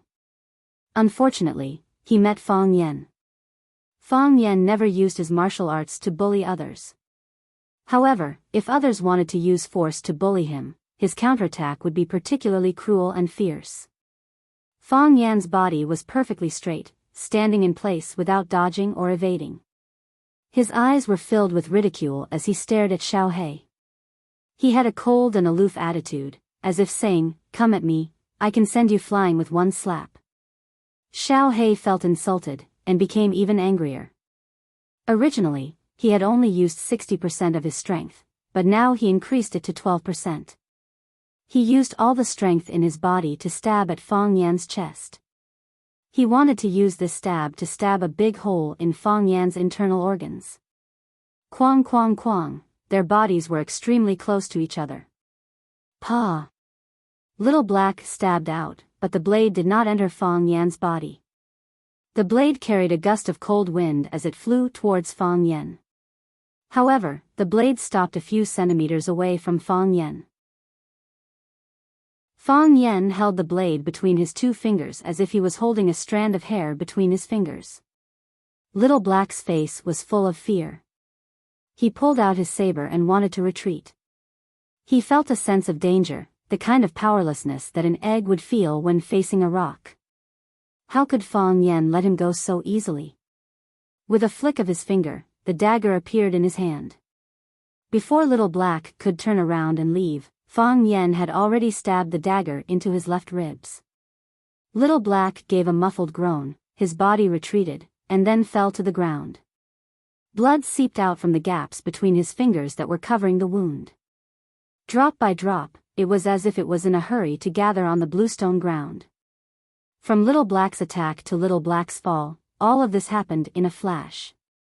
The other black-clothed men saw that Little Black, who was the most capable and the best among them, was taken down in less than a round, and his body was ruthlessly stabbed by someone. Each and every one of them was like a frightened bird, looking at each other, not daring to rush forward. Fang Yan's eyes swept across their faces. They all collectively took a few steps back. You, a man in black stuttered, "Do you know, who did you offend? You're dead, no one can save you, tell Du Qing to come see me." Fang Yan glanced at them and said expressionlessly, "Du Qing?" Everyone looked at Fang Yan in horror. Hearing Fang Yan take the initiative to mention Du Qing's name, they were even more shocked than when Fang Yan stabbed Little Black. He knew who Du Qing was, but he still dared to injure his junior. He knew who Du Qing was, but he still dared to stab his little brother. He knew who Du Qing was, but he still dared to say that he wanted Du Qing to come see him. Was he sick? Was Du Qing someone that anyone could see just because they wanted to? Was Du Qing someone that anyone could see just because they wanted to? Scram! Fang Yan shouted coldly.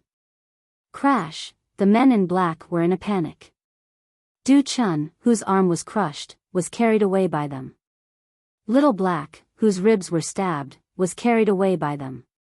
In less than a minute, there was not a single hooligan left in the Chiaki tea house.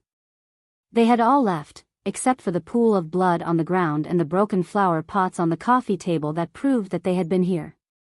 Fang Yen then looked at the cherry blossom woman who was looking at him in surprise and said with a smile, "Chiba Kaori, are you all right?" "Mr. Fang," the cherry blossom woman called out happily, "I didn't expect to see you here. I just happened to pass by and saw the Chiaki tea house's signboard, so I wanted to come in and have a seat." Fang Yen explained, "Can I help you take a look at your colleague?" "Okay. Thank you, Mr. Fang," Chiba Kaori said gratefully.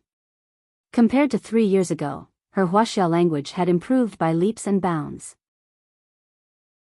With her current performance, she could even become a broadcaster at a TV station. Fang Yen squatted down, held Yuri's wrist, and felt her pulse. He said, "There's a blockage in her stomach. If she doesn't get rid of it, it will have a great impact on her body. I'll write a prescription. After you get the medicine, she'll be fine after taking it for 3 days." As Fang Yen spoke, he had already walked to the edge of the desk that was specially prepared for the guests in the tea house. He dipped the brush in ink and wrote a prescription on the white rice paper. Then, he handed the white paper to Chiba Kaoru and said, "Simmer the medicine for 2 hours and pour it out. Wrap the hot medicinal dregs with a clean gauze and wipe it on your stomach. This can help to remove blood clots and also has the effect of cleansing the uterus and detoxifying the uterus. When the medicine is cold, drink it. Let her go back and rest for a few days. Don't come out to work for a few days."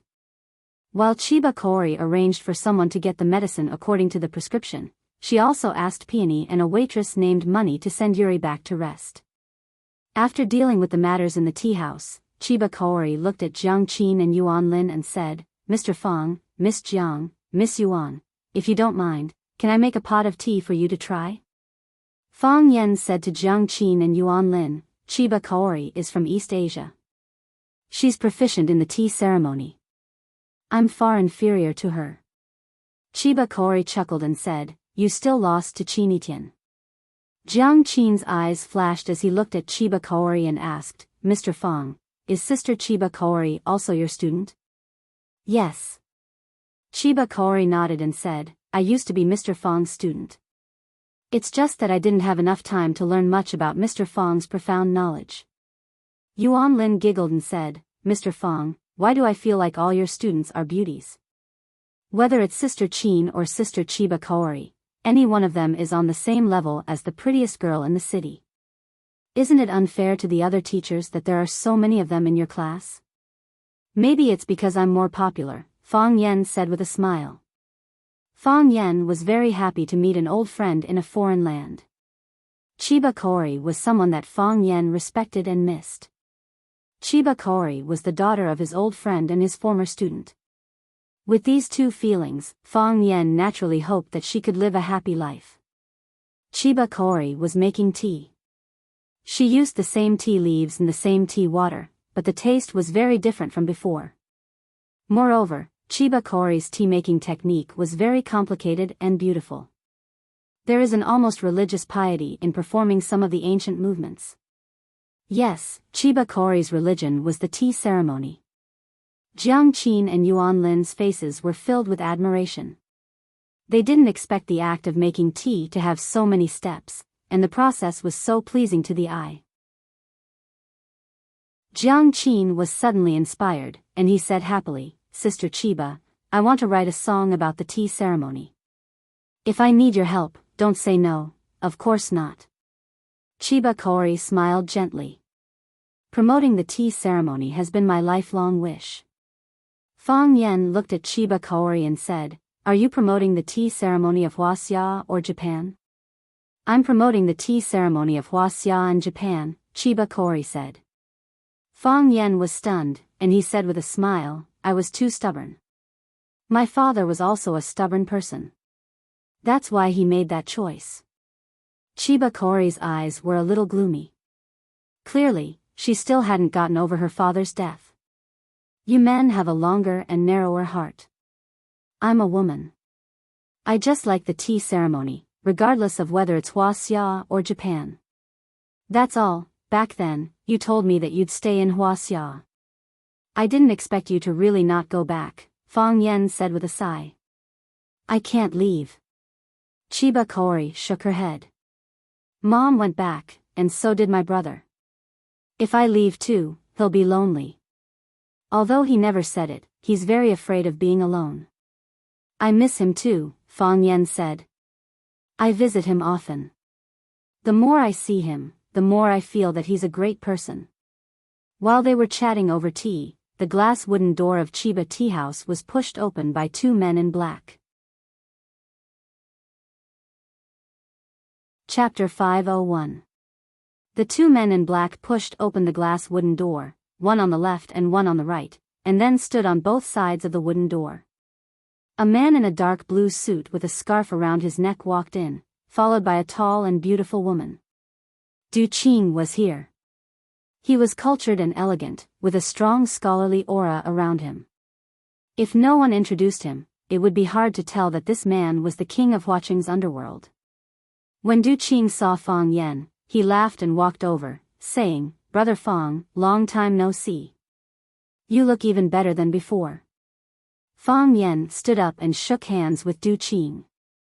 Then, he said with a smile, Mr. Du, you look like you're riding on the crest of success. Compared to 3 years ago, you look even younger. Really? Du Qing was overjoyed. I wouldn't believe it if someone else said it, but since Brother Fang said it, then I'll gladly accept it. Brother Fang, you left for 3 years. How could you be so heartless, not even giving brother a call? Not even leaving a message for brother? I went to visit the Liu family a few times and asked about your situation, but he didn't want to say much, only saying that he was being filial at home. The smile on Du Qing's face disappeared, and his big hand held Fang Yan's hand tightly, saying, Brother, I was worried, so I asked someone to ask around, but I didn't expect to hear such grievous news. I immediately called you, but I couldn't get through. Brother, it's a little late to say this, but don't be too sad. Thank you, Brother Du, Fang Yan said gratefully. His father died in battle, and Fang Yan was disheartened. Because Fang Yan decided not to return to Huaqing for the time being, the phone was constantly ringing, and it was abnormally noisy. In order to completely calm down, Fang Yan turned off his phone. This turned off for 3 years.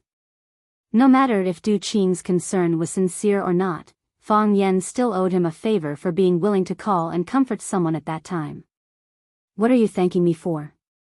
I didn't help much, it's my fault, Du Qing said with an apologetic expression. Fang Yan invited Du Qing to sit down, and said to Li Ye, who was standing behind Du Qing, Miss Li, please take a seat. Li Ye stood beside Du Qing, and said mockingly, I never thought that Mr. Fang would still remember a small fry like me, it's really flattering. Li Ye's words were filled with thorns, but Fang Yan did not think much of it, and said, my memory has always been good. I can even remember the name of a kitten or puppy that I've dealt with before. Fang Yan, don't go too far. Li Ye slapped the table and shouted angrily. Li Ye. Du Qing waved his hand, signaling Li Ye not to be rash, and said, sit down and drink some tea. Li Ye did not dare to disobey her uncle's orders, and angrily sat beside Jiang Qin. Du Qing chuckled as he looked at Fang Yan and said, children have a stubborn temper and have been sulking with me the whole way. Children are still immature, and quarreling with their parents is a common occurrence. Brother Du, don't take it to heart. Fang Yan comforted her. Fang Yan, who's a child? Who's immature? What did my brother do for you to beat him up like this? What kind of deep hatred do you have for him to crush someone else's arm? Do you know that he's already ruined? That hand is already ruined. The doctor said that it can't be cured, and that it will never be cured. Li Ye shouted with red eyes, her eyes filled with burning hatred. Du Chun was not Du Qing's son, but the son of Du Qing's younger brother. Du Qing's father was a carpenter. Once, when he was working on a beam, he fell and broke his leg, causing the family's living conditions to plummet. Du Qing dropped out of school early, and after entering society, he joined a gang. Later on, he was supported by the gang leader, and quickly completed his primitive accumulation. Only then did he have his current status and wealth. However, Du Qing's younger brother, Du Hong, inherited his father's business and became a carpenter. He stayed in his hometown to build houses and make furniture. Du Hong did not have any education either, and he enjoyed his job as a carpenter very much. He stayed in his hometown to take care of his parents and was unwilling to come out, so Du Qing brought his younger brother's youngest son, Du Chun, out. Du Chun was Du Qing's nephew, and he owned a few bars.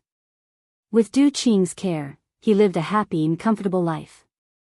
Du Chun knew that his uncle liked Leah, so he tried to get close to Leah. The two of them had a good relationship. Du Chun had a hotel by the river nearby. One time, when he came over for tea with his friends, he saw Chiba Kaori performing the tea ceremony for the guests.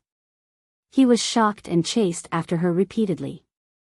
Chiba Kaori rejected him twice, but Du Chun did not give up and continued to come to the tea house every day. After not seeing Chiba Kaori for a few days, Du Chun's gentlemanly and gentle appearance disappeared. He became more and more impatient, and he became harsher and harsher to the staff of the tea house. This time, he brought enough people, preparing to smash the tea house if Chiba Kaori tried to avoid him again. However, he did not expect to bump into Fang Yan, Jiang Qin, and the others who had come to drink tea. Du Chun was acting cool to his heart's content, and someone could not stand it anymore. Fang Yan struck out with lightning speed and instantly exterminated him. They were the same kind of people, why rush to torture each other? Leah and Du Chun had an extremely good relationship, and the news of Du Chun being injured and hospitalized quickly reached Du Qing and Leah's ears. Leah wanted to rush to the hospital to visit Du Chun, but Du Qing said that he wanted to visit Fang Yan directly at the tea house. The two of them had different opinions. Leah said that Du Qing did not care about Du Chun's life and death, and did not give Du Qing a good look along the way. Du Qing was a generous elder, so he naturally would not lower himself to Leah's level. However, on the way, they received a call from the hospital, saying that they had already examined Du Chun's body. The bones in Du Chun's right arm were shattered, and he was completely crippled. There was no possibility of recovery. When Leah heard the bad news, she cried on the spot. When she saw Fang Yan, her attitude was naturally bad, and she wanted to rush up and tear off a piece of his flesh. He didn't do anything. Fang Yan said indifferently. Nothing? You didn't do anything, yet you beat him up like this? Just crushing other people's bones? Leah stared at Fang Yan in disbelief, and said, "Are you a pervert? He only brought people over to smash someone else's shop and injure the staff of the tea house.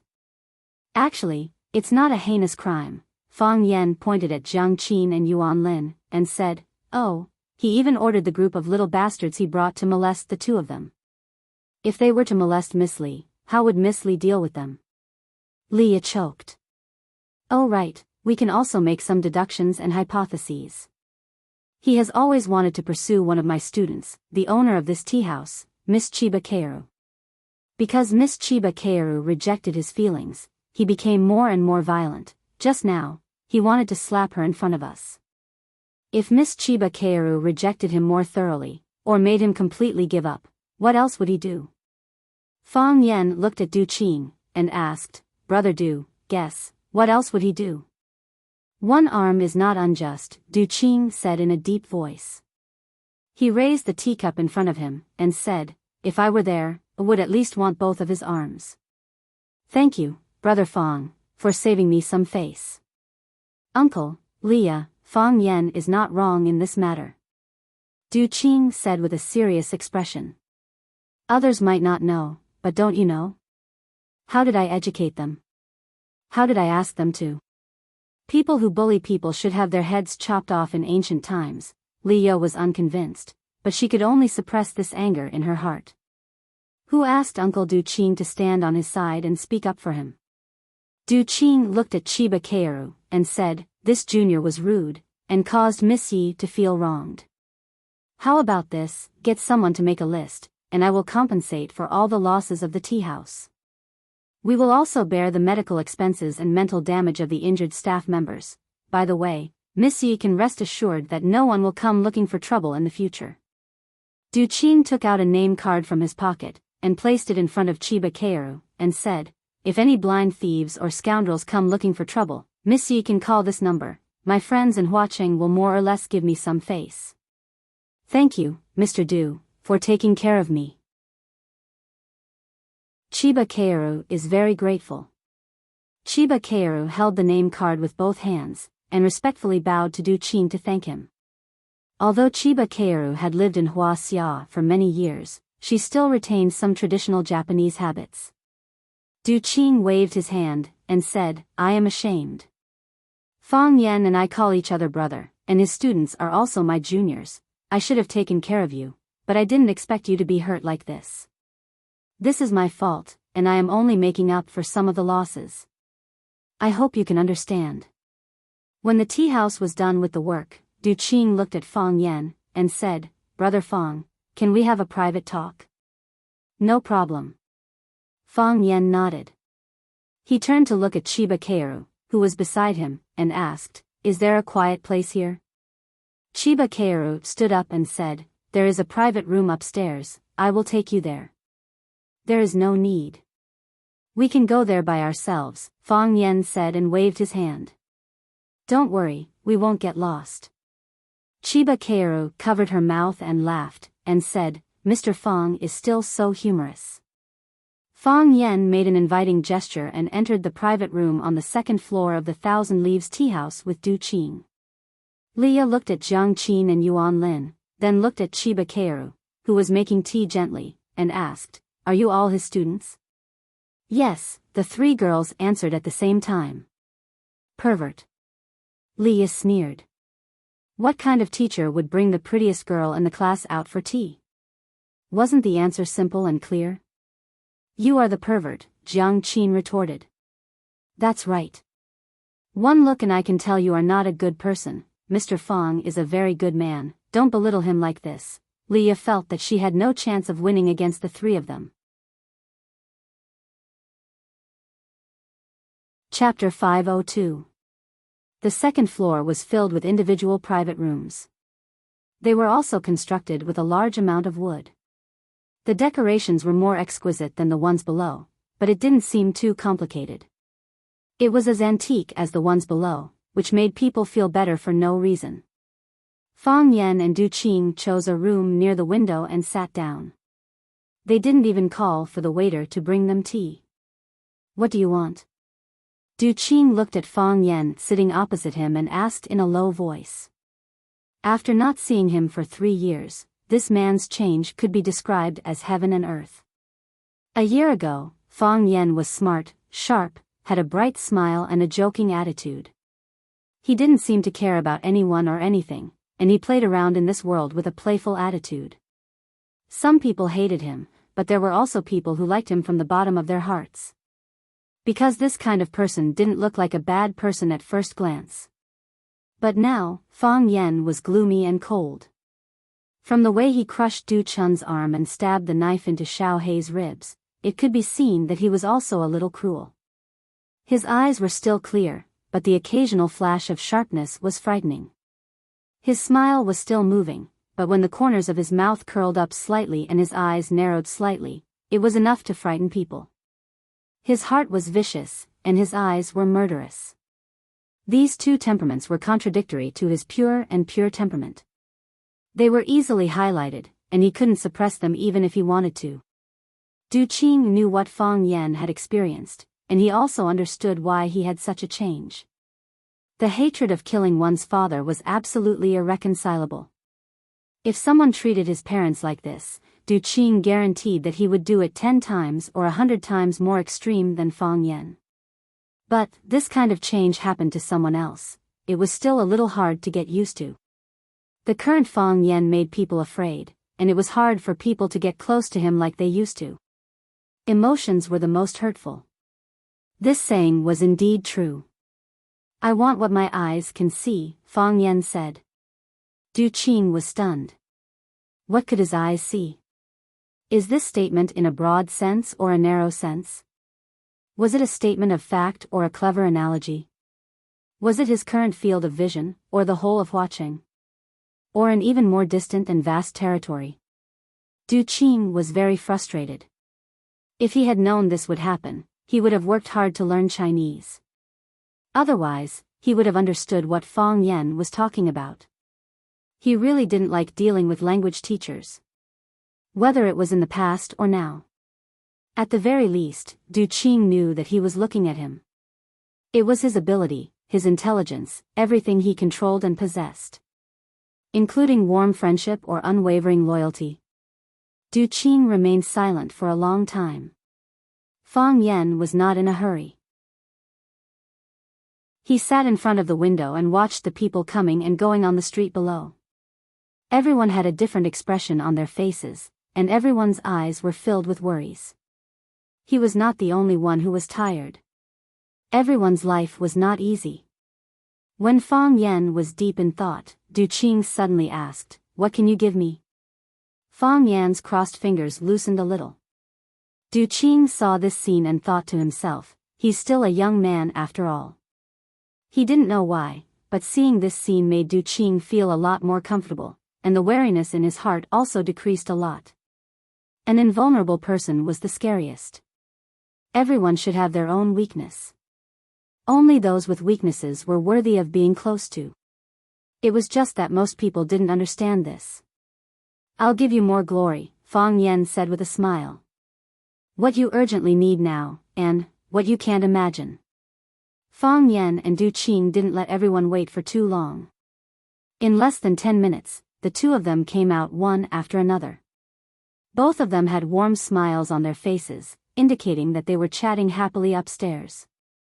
Du Qing and Fang Yan shook hands again and sincerely invited, "Brother Fang, I've specially left some cakes and some good tea. You must come to my place when you have time, I'll definitely bother you." Fang Yan nodded and agreed. Du Qing then shook hands with Jiang Qin and Yuan Lin to bid farewell. As he held Yuan Lin's hand, he said, "Your uncle and I are considered old friends. Please send my regards to him when you have the chance. He's elusive, and it's not easy to find him for a cup of tea." "I will." Yuan Lin nodded and agreed with a sweet smile. Du Qing shook hands with Chiba Kaori and said, "Miss Yi, I'm really sorry. Your father is a martial artist that I respect very much. I won't let his most beloved daughter experience something like this again. As long as you don't leave watching, I'll ensure your safety. If anyone dares to bully you again, I'll repay them 100 times over." "Thank you, Mr. Du." Chiba Kaori bowed deeply to Du Qing. Although she didn't know what Mr. Fang and Du Qing were talking about upstairs, the fact that Du Qing said something like that after coming downstairs proved that he was indeed expressing his attitude. Du Qing patted Lia's shoulder and said, "Let's go. We won't disturb their reunion." Lia followed behind Du Qing and walked out of the door. She had no interest or mood to greet anyone. A great teacher produces a great disciple, and an evil teacher produces an evil disciple. After Lia got on the car, she immediately poured out her dissatisfaction and said, "Uncle, do we need to give that Fang Yan so much face? Who does he think he is? He's so arrogant, he hit our people, and he still has the face to ask us to come and see him? We should indeed come and see him. Wouldn't it be better to bring a few dozen people to see him?" Du Qing glanced at Lia and said earnestly, "Do you think you can make Fang Yan stay just because you brought a few dozen people? Do you think he's a god? A few dozen people can't make him stay. If a few dozen people can't make him stay, then we'll bring 300 to 500 people. We have a lot of people anyway," Lia said unhappily. Du Qing shook his head lightly and said, "Even 300 to 500 people can't make him stay." Du Qing held Lia's hand and said with a serious expression, "Xiaoya, Fang Yan is not from the same world as us. This kind of person, either be friends or never get to know each other, never be enemies. It's too dangerous, it's hard to defend against." "Uncle, who is he?" "Inner martial world. Is there really a martial world? What is the martial world? And what is the inner river lake? Leah kept asking like a curious baby. It's too complicated and dangerous inside. It's best if you don't ask too much. Du Qing said.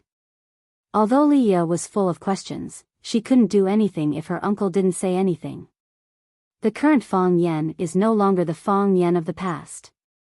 Du Qing sighed and said. That's right.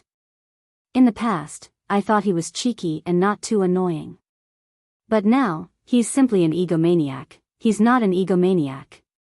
Du Qing said. He really is, he has the capital to be arrogant. Rosefinch Secondary's teacher? He has a grandfather who's a prime minister in the academic world?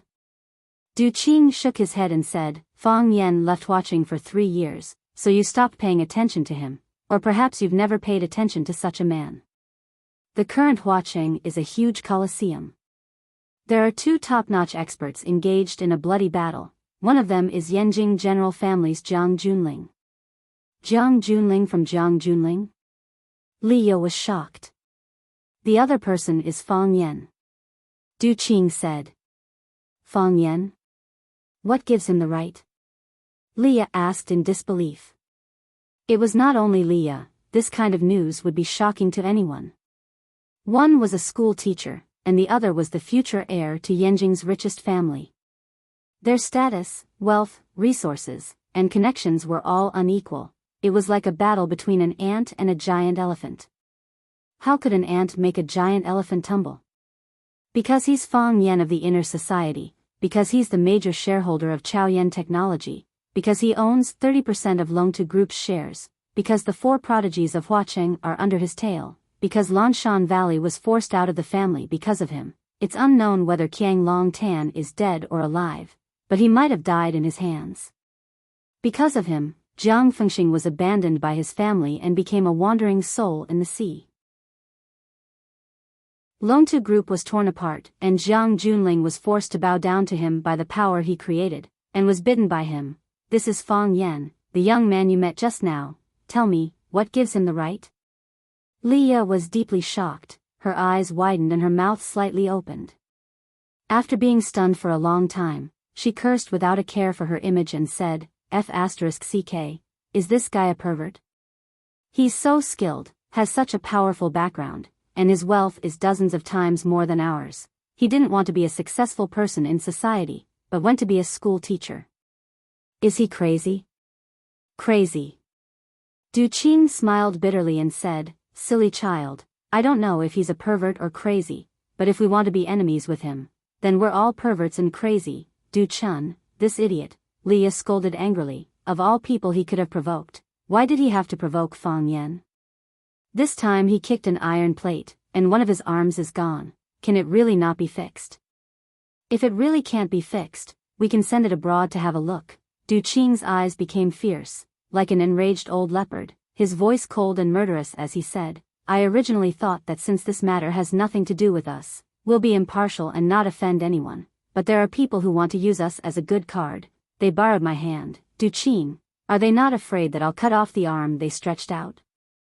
Leah was shocked. She looked at Du Qing with a face full of shock and asked, Uncle, you mean, go to the hospital? Du Qing said in a low voice. Chapter 503. Qinghong Hospital was one of Du Qing's businesses. When Du Qing and Leah rushed to Qinghong Hospital, Du Chun's body had already been examined and he was preparing to make the next step. When Li Dawei, the dean of Qinghong Hospital, heard that Boss Du had arrived, he quickly brought the experts to welcome him. Du Qing shook hands with Dean Li Dawei and asked, What's the result? There's no danger to his life, but the condition of his arm is not optimistic. Li Dawei's expression was serious, as if he was as sad as all of you. He said, I don't know what kind of attack he suffered, but the bones in his right arm have already been shattered. I asked young Master Du, and he said that he was only grabbed by the wrist. If it was only grabbed by the wrist, it would not have been possible to bring about such a degree of injury. To Li Dawei, the situation he encountered was against science. A normal person grabbed your wrist, and the bones in your entire arm were shattered. Was this a myth? Therefore, he believed that there were other secrets to this.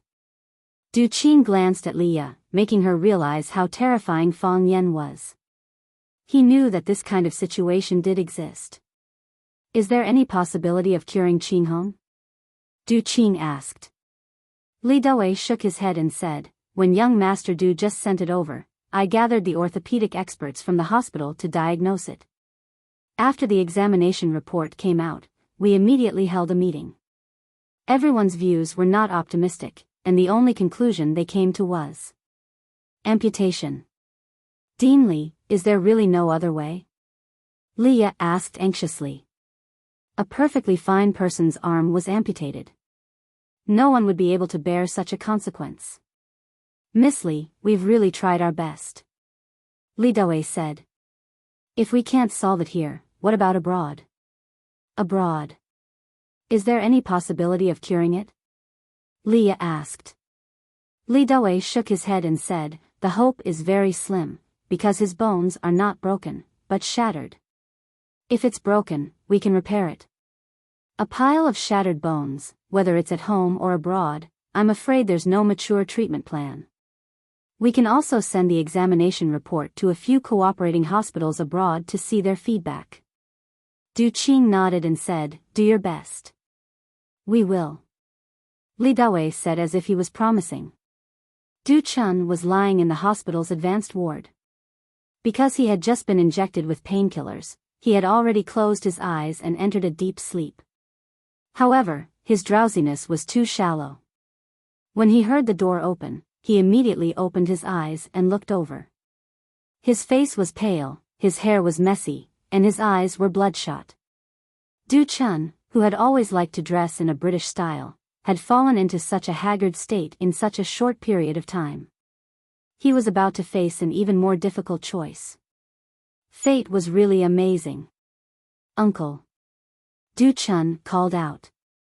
His voice was dry, and there was no moisture in his mouth. Du Chun. Leah ran to Du Chun's bedside. Seeing his unbearable pain, her eyes reddened once again, and she said, Du Chun, how do you feel now? Do you feel uncomfortable anywhere? I'm fine. Du Chun's eyes were filled with bone-deep hatred as he said, that Fang Yen is too vicious. How do you know his name is Fang Yen? Du Qing looked at Du Chun expressionlessly and asked aloud. Uncle, Leah's face also froze. Yeah, how did Du Chun know that the person who cut off his arm was called Fang Yen? Or did he send someone to inquire about it after the incident? With his injuries like this, he still had the mood to ask someone to inquire about the origins of the culprit? If someone went to inquire about it after the incident, would the news have spread so quickly?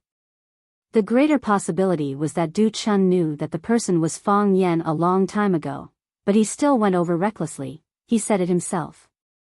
Du Chun's eyes were flustered as he said, when he beat someone up, he said his name was Fang Yen. Du Chun, if you still want to lie to me at this time, I will turn around and leave. I will no longer care about your matters. Your life and death has nothing to do with me.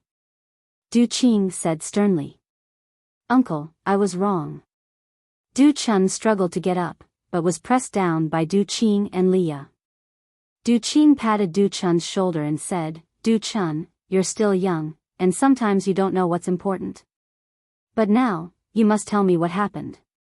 This is very important to us. Du Chun nodded his head and said, about a week ago, Zhang Lin and Zhang Jiming came to find me and asked me to arrange a place to discuss some cooperation. I told them to go to my bar, and they said that they had drunk too much recently, and now they felt like vomiting when they saw alcohol. Then they took me to a tea house called Thousand Leaves near the bar. At that time, I saw Chiba Keiru and thought that this woman was very beautiful, so they encouraged you to pursue her, didn't they? Du Qing asked. Yes, they said that this was a fairyland on earth, and that such a beauty could not be missed. They also said that I would definitely not succeed. I was not convinced, so I made a bet with them, saying that I would be able to take this woman down within a month. Du Qing looked at Leah, meaning to say, do you think I guessed wrong?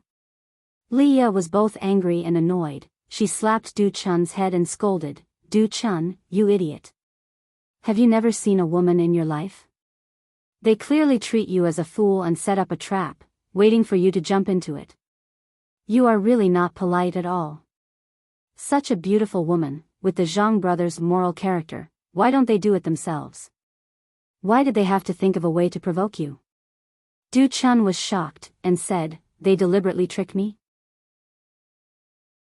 At that time, they also said that they wanted to make a move, but I said that I was the first to discover it, so I had to pay attention to first come, first served. So you went to harass the Thousand Leaves tea house again and again?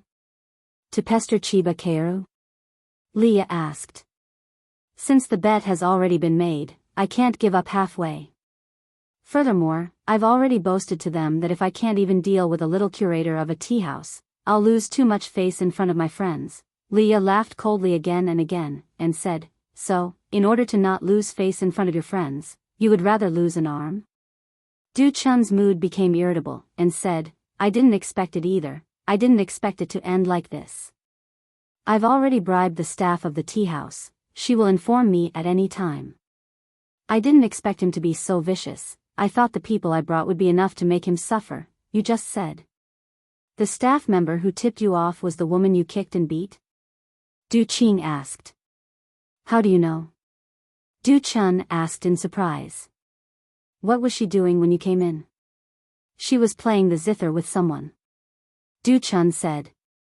There are so many waiters in the tea house, and she is playing the zither with someone.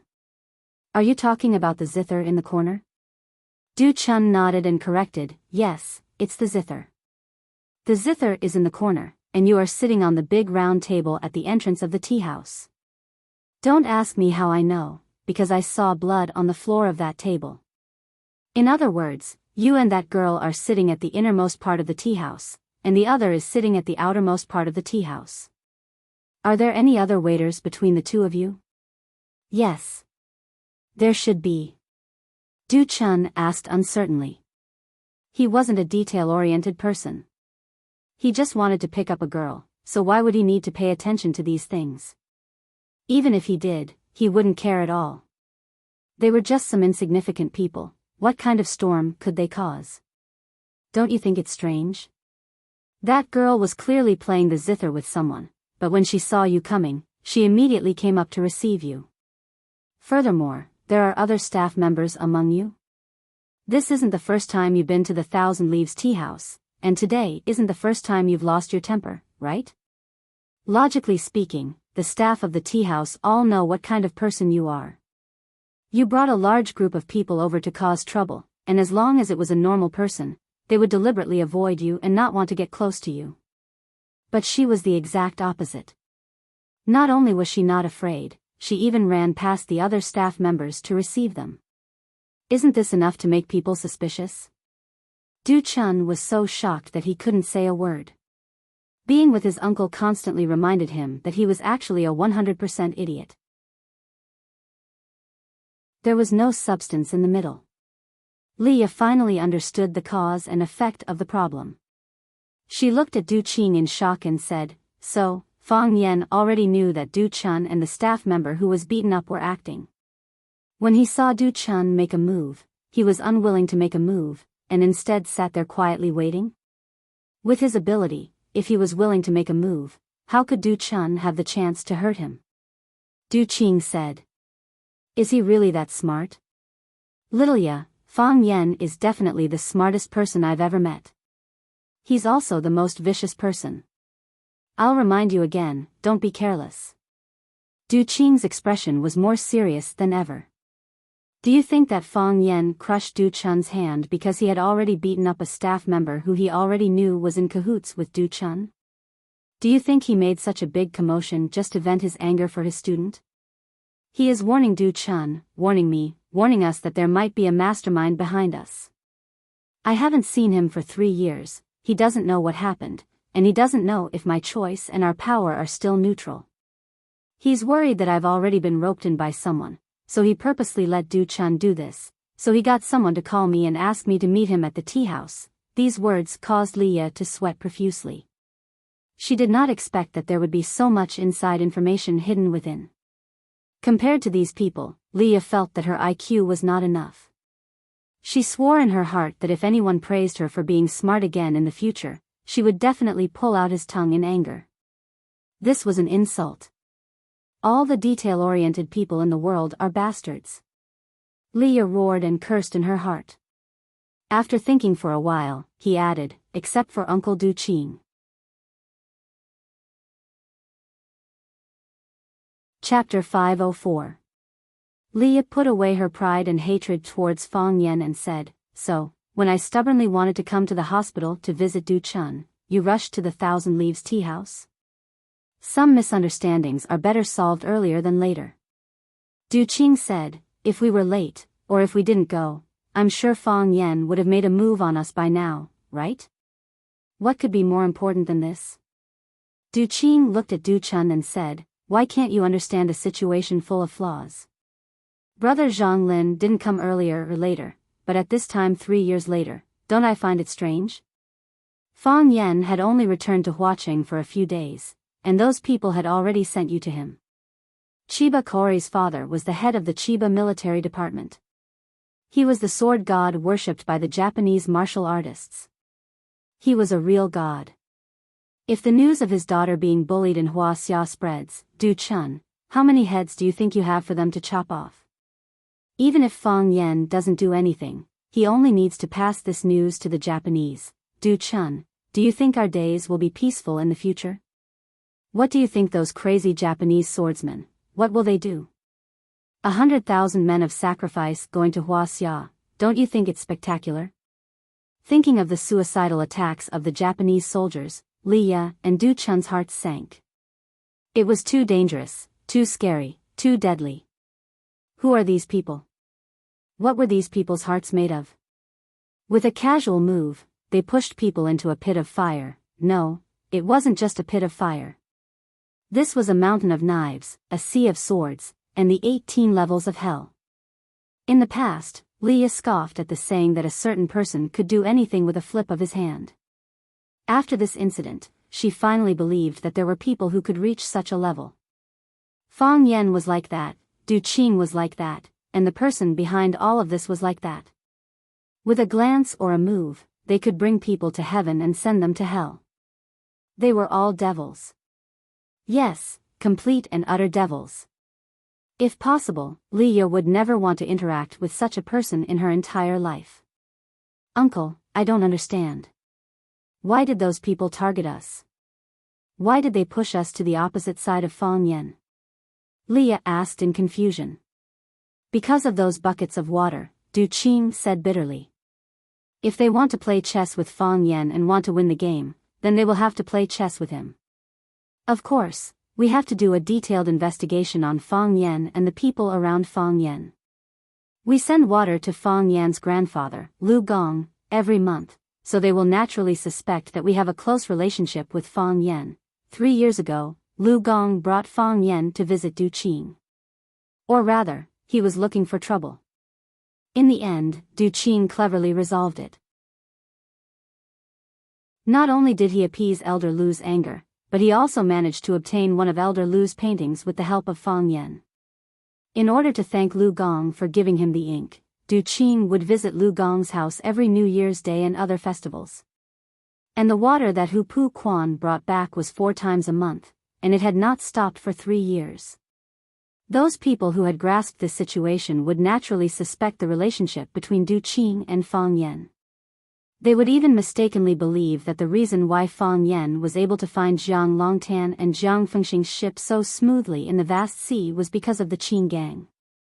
Du Qing had such a background, and he had countless open and hidden connections with all sorts of people. Such a person was naturally extremely dangerous to them. "So they want to remove us, the chess piece?" Leah asked. "They are just testing us," Du Qing said. "They pushed Du Chun out to test us. If our 2 families fight, they will naturally take us in with a smile and use us. If our 2 families are safe, it proves that we and Fang Yan are indeed as close as they see. Then, their real killing move is about to come." "What kind of killing move?" They will personally spread the news of Du Chun bullying Chiba Kaori to the East Ocean. Leah really wanted to cry now. Why were those people so bad? How could they bully people like this? Did honest people deserve to be bullied by smart people like you? Uncle, what should we do now? Du Chun's already pale face became even paler. He didn't think, and it was impossible for him to think, that just going to a tea house with a friend for a cup of tea, seeing a beautiful girl, and making a bet, how could it bring about such a huge impact? How could it push him and his uncle into a desperate situation? Build an alliance with Fang Yen, and work hard to get Chiba Kaori's forgiveness. Du Qing said firmly. That's what I rushed to the tea house to do. We've already formed an alliance with Fang Yen? Is there a better choice? Du Qing smiled bitterly.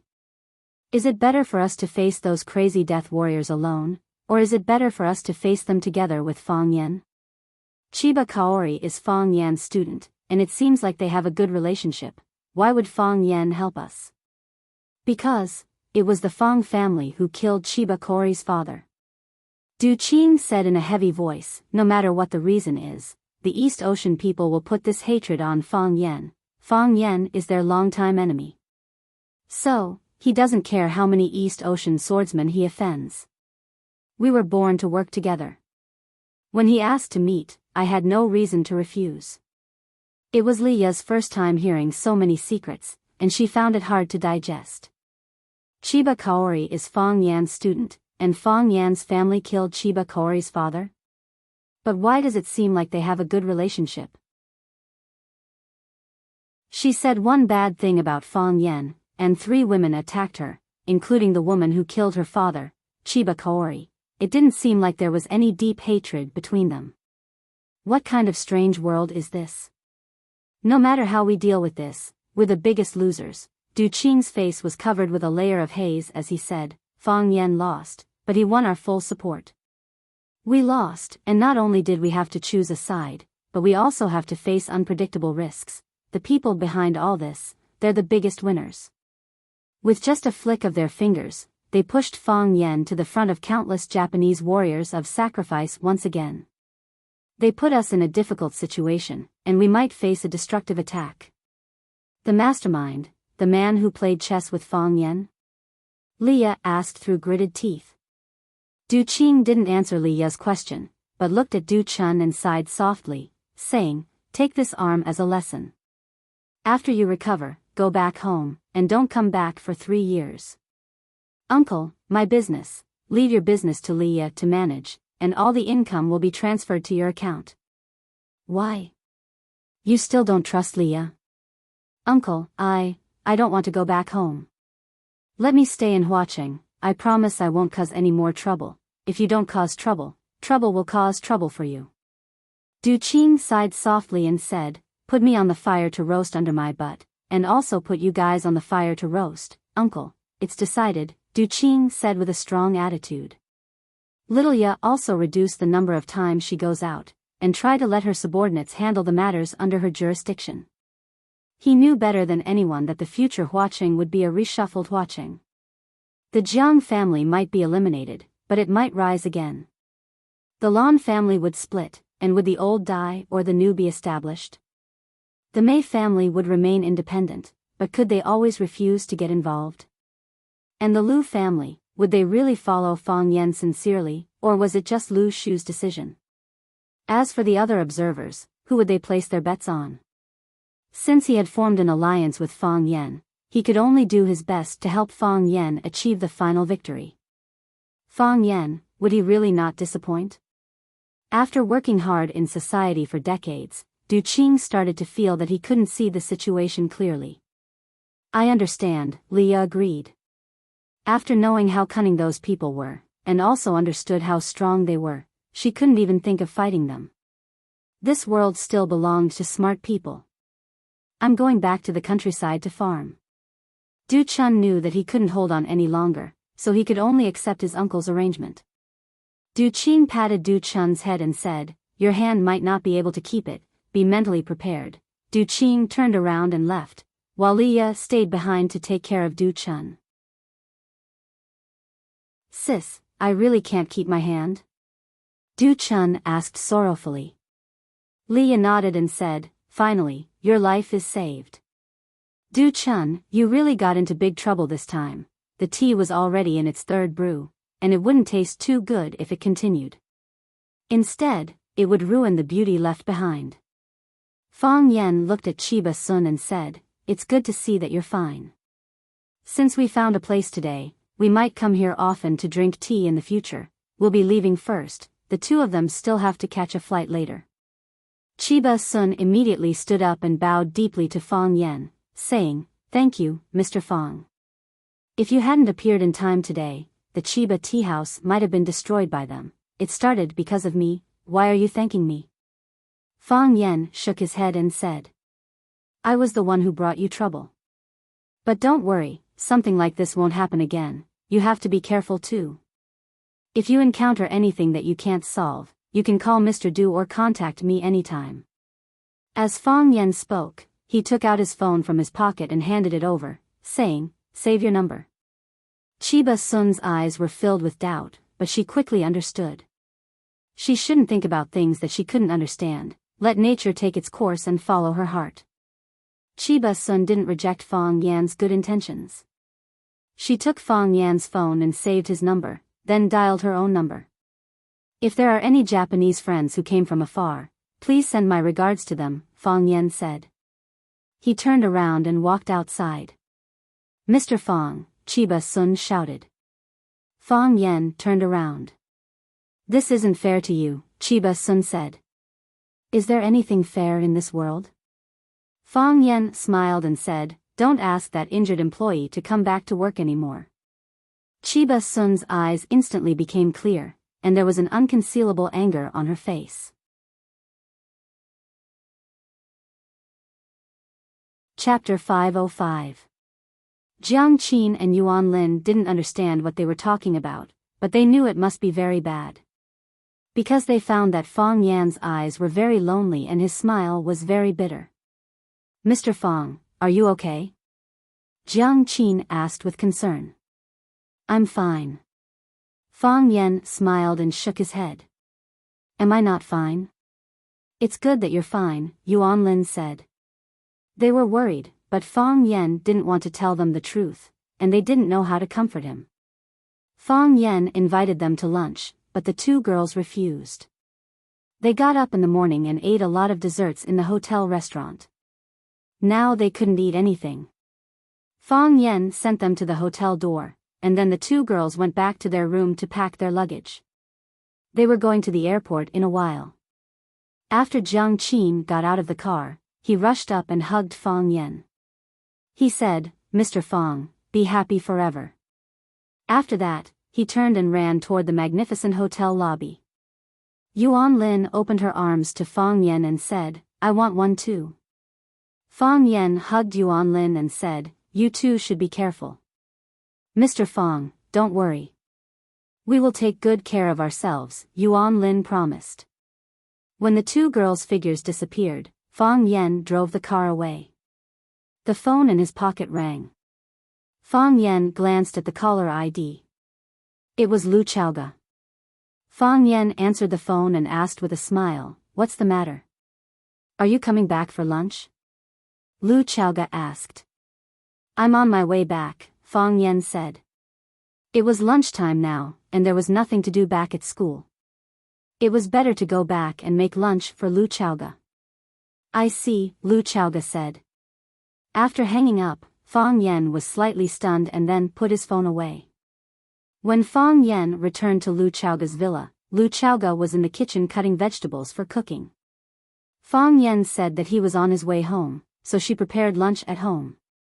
Fang Yan was shocked and hurriedly said, your hand hasn't recovered yet, you can't get wet.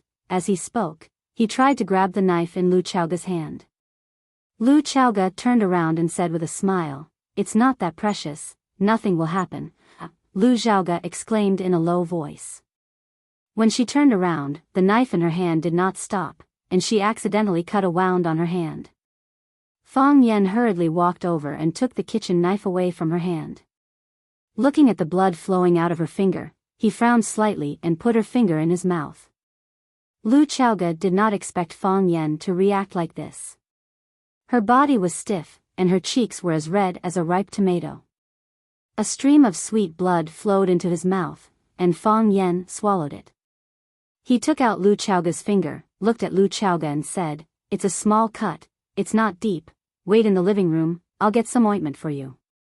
"Okay," Lu Xiaoga lowered her head and replied. Her voice was as soft as a mosquito's buzz. It was very surprising that a professional queen who was so energetic at work was so timid and weak when it came to relationships. Fang Yan quickly found the golden chrysalis muscle nourishing powder that he had not used before. He applied a layer of it to the wound on Lu Xiaoga's finger, and then used gauze to bandage the injured finger. After tying a beautiful bow, Fang Yan looked up at Lu Xiaoga's pretty face and said, "The wound on your palm is not completely healed. This hand must not touch water. If your palm gets inflamed a second time, even the golden chrysalis muscle nourishing powder can't help you." "I know. I use my other hand to wash the vegetables," Lu Xiaoga explained. "Then you have to use both hands when you cut the vegetables, right? What if the water stains on the vegetables or the knife get on your hands?" Fang Yan said angrily. He put away the ointment, removed the apron from Lu Xiaoga's neck, and walked toward the kitchen. He said, "Tell me what you want to eat, I'll make it." Fang Yan walked into the kitchen and realized that Lu Xiaoga had prepared all the dishes that she liked to eat. There was not a single dish that she liked to eat. Fang Yan glanced at Lu Xiaoga, took the cleaver, and continued cutting the vegetables. Lu Xiaoga walked in and saw Fang Yan's nimble and skillful knife skills. She said embarrassedly, "I thought I could do it too, but I didn't expect my cutting skills to be worse than yours. I've been playing with knives since I was young, and I've practiced for many years." "How can you beat me?" Fang Yan said with a smile. "I met Chiba Kaori today." Fang Yan recounted the entire incident and said, "I accidentally lost a match." "It's not really a loss." Lu Xiaoga gave a fair evaluation. Being able to get Du Qing's help is a great reward. Du Qing is an extremely smart person. He hasn't shown himself in recent years, but his influence has been growing. With his help, it's easier for us to grasp all kinds of information in Huaqing.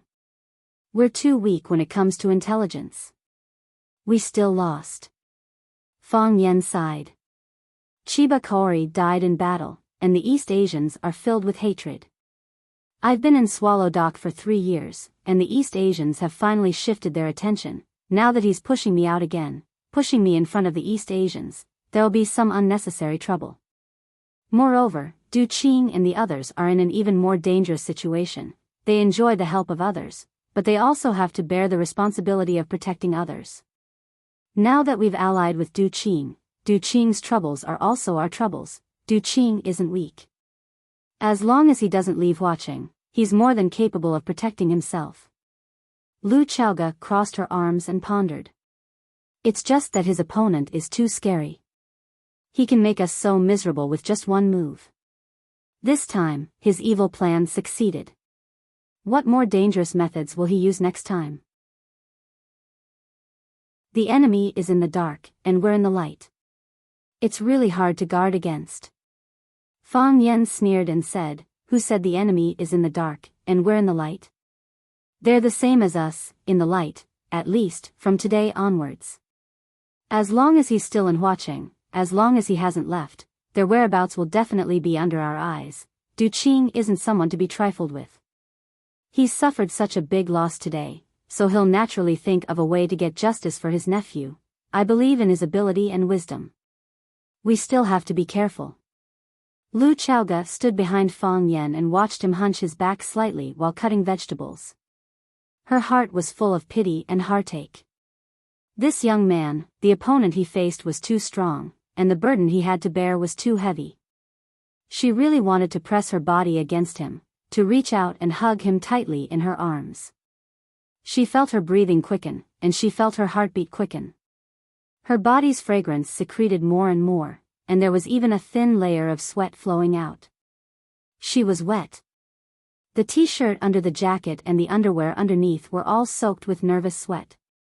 But she just didn't have the courage to take that step. I'm really a timid woman. Lu Chaoga thought in her heart in annoyance. Fang Yen sensed Lu Chaoga's abnormality behind him, and his movements of cutting vegetables slowed down, but he didn't turn around in the end. A pile of dry firewood, a raging fire, as long as anyone took the initiative, as long as a spark flew out, it would start a prairie fire, and once it started, it would be unstoppable. Fang Yen finished cutting the vegetables and said, I'm going to cook. Go to the living room and watch TV for a while, so that the smoke doesn't get on you. Okay. Lu Chaoga's voice trembled slightly as she said. She quickly left the kitchen and walked towards the living room. Deep love doesn't last long. Fang Yan's hands and feet were deft, and he quickly prepared a table of sumptuous dishes. Lu Chaoga had the habit of taking a nap.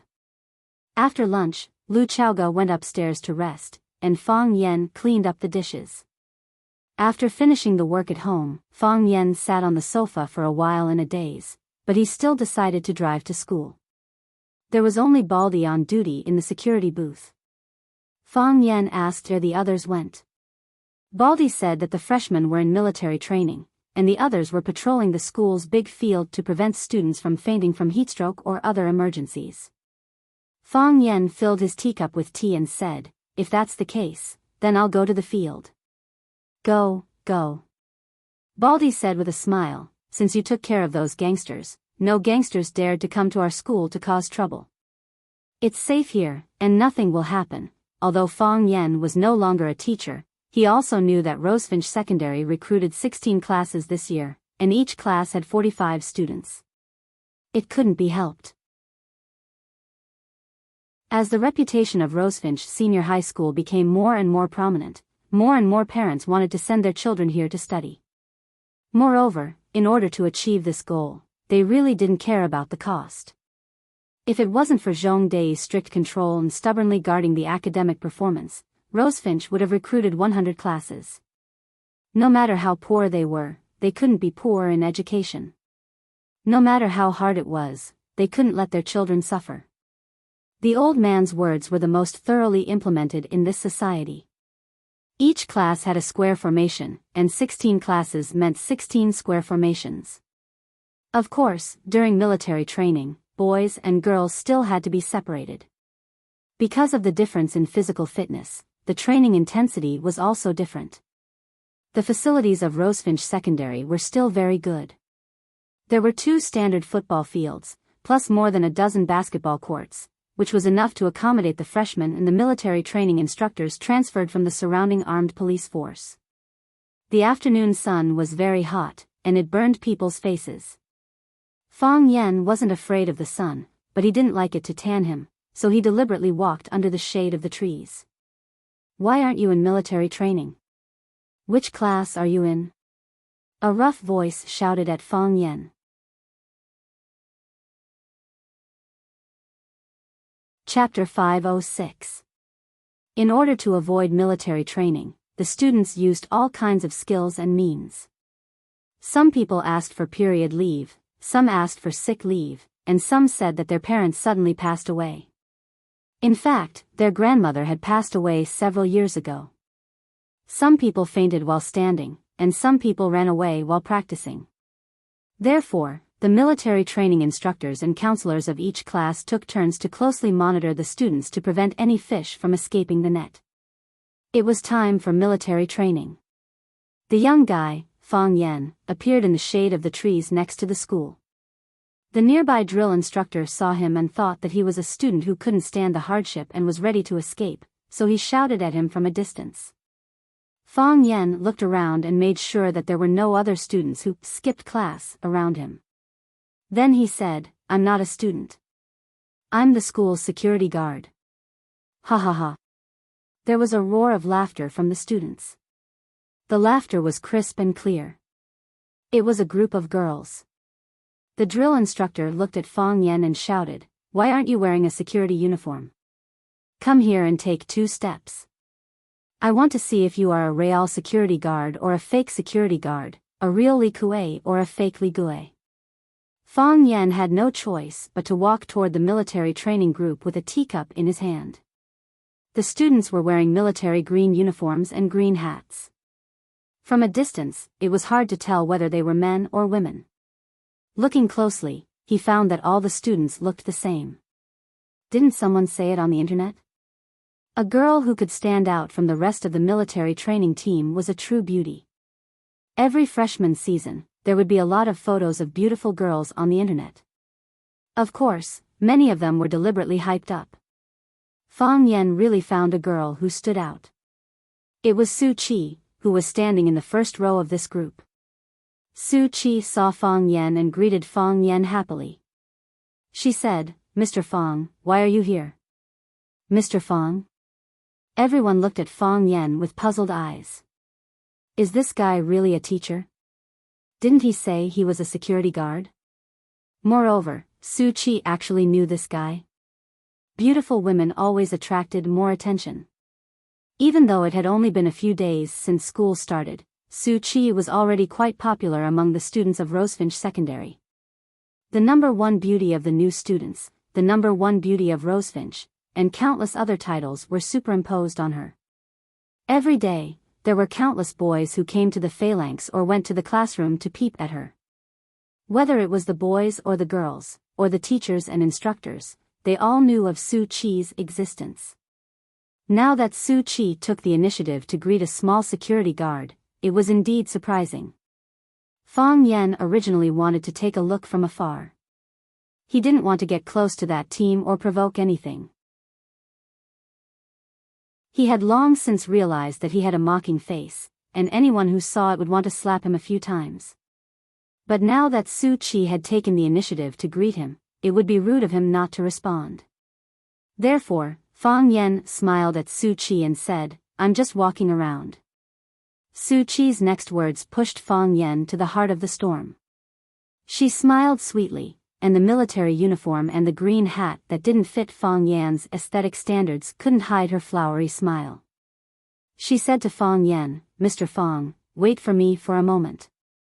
Our moral principles are almost over. I'll treat you to a Coke later." Wow, everyone was shocked. Su Qi actually took the initiative to invite a small security guard to a Coke. And she made it very clear that it was her treat. Wasn't this a public invitation? Su Qi, what's the relationship between you two? Su Qi, don't tell me you like this small security guard? Oh my god, the campus belle Rosefinch and the security guard Rosefinch. Why does this combination seem so incompatible? Cheese the students discussed animatedly, and the girl standing next to Su Qi directly asked Su Qi boldly. Nowadays, high school students didn't know what it meant to be shy and affectionate words were hanging on their lips. Fang Yen was stunned for a moment and said, "I still have a lot of things to do. You focus on your military training, don't be distracted." After saying that, Fang Yen wanted to leave this troublesome place. "Wait!" The black-faced instructor shouted. Fang Yen turned to look at the instructor and said with a smile, "Hello, is there something I can help you with? What's your name?" The instructor looked up and down Fang Yan's face and asked. Fang Yen said. "Are you really the security guard of the school?" "Yes." Fang Yen nodded. "I'm often on duty at the school gate, many students here should have seen me, right?" The instructor sneered and pointed to the black Chinese tunic suit on Fang Yen and said, "It's not the first time I've seen the school's security guards. I'm also very familiar with Captain Kai of your security department, and we've even had a meal together. Everyone else is wearing the school's security uniform, why are you the only one wearing a Chinese tunic suit? Why? Do you think the security uniform is ugly?" To be honest, Fang Yen did think the security uniform was ugly. Perhaps many of these students who were undergoing military training also felt that the military uniform they were wearing was ugly. However, if he said his true thoughts in public, it would be too offensive. It was not conducive to unity. Fang Yen laughed and said, "I don't think the security uniform is ugly. It's just that, the clothes have just been washed, and there are no other clothes to change into. So I'm wearing a Chinese tunic suit. Do you have a little discipline and the concept of obedience? Do you have a little sense of professional pride?" The black-faced instructor shouted angrily, "If a soldier suddenly found out that he forgot to bring his gun during a battle, can he not shoot? If a soldier found out that his clothes were not dry last night during military training, can he wear it casually? No, absolutely not. If you don't bring your gun, you are not a qualified soldier. If you don't wear the prescribed clothes, you have no organization and no discipline. Everyone else is wearing military uniforms, only you are wearing strange clothes. Are you of the same mind as everyone else? Are you one with this team?" Fang Yan thought about it seriously, and said to the black-faced instructor with a guilty face, "Instructor, I'm sorry, this is really my fault." "Of course it's your fault. If it's not your fault, then it's my fault." Seeing Fang Yan apologize, the instructor was even more proud. He straightened his back and said to Fang Yan, "Although you're just a security guard of the school, you're also part of the Rosefinch team. At least you should act like a teacher, right? Do you know what a bad influence you brought to the students? If all the students I brought wore my own clothes for military training, what would the team look like? Do you have any heroic spirit? Do you have any military demeanor?" Fang Yan felt that he was about to cry. He felt that what the instructor said made sense, and he was speechless.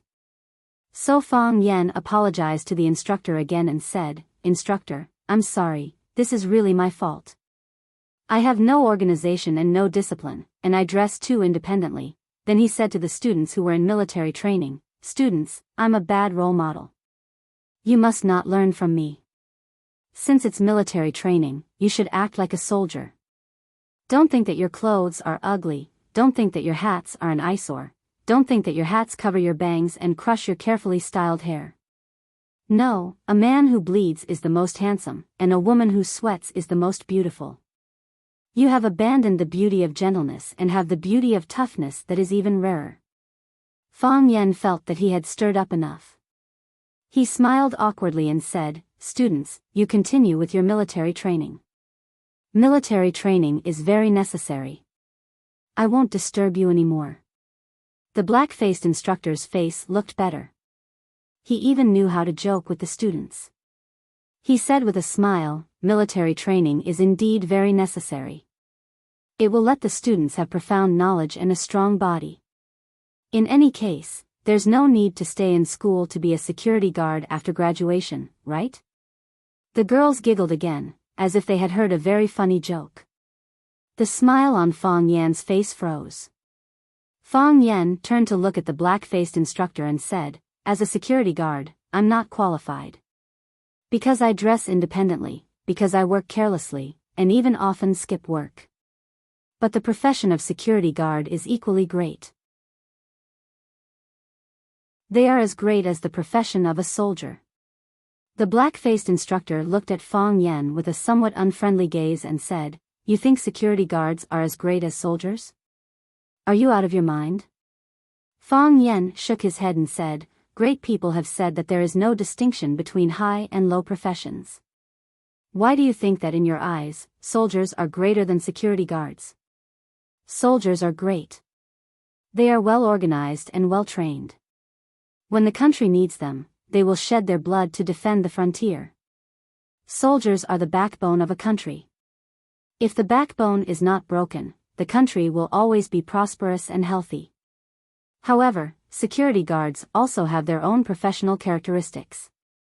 They get up early every day to guard the school gate and check the clothes of every student, so that they can focus more on their studies, and not waste their precious time and energy on some insignificant things. At least for now, it's insignificant for you. If students leave early, they ask about the situation.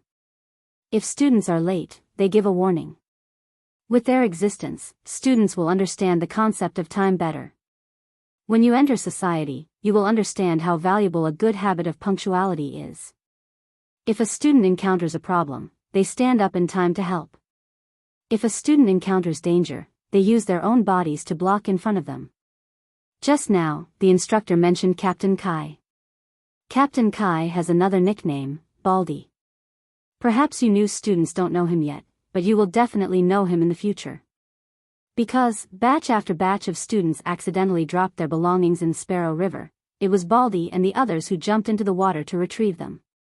Some students' keys or mobile phones were thrown into the toilet pit in the toilet. Wow, the students exclaimed. He jumped into the toilet pit? The girls asked excitedly. He didn't jump.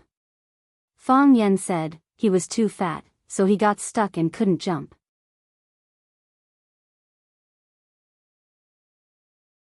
Chapter 507.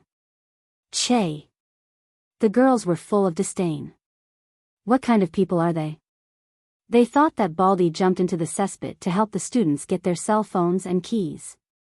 Fang Yen looked at them and said, it doesn't matter whether they jumped or not, and the method of salvage is not important.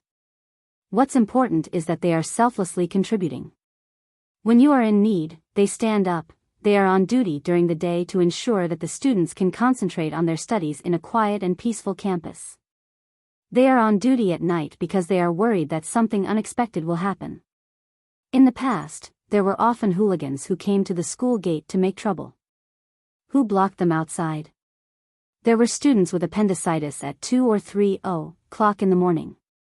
Who carried them to the hospital? The work of a security guard is inconspicuous, but it also has its shining points.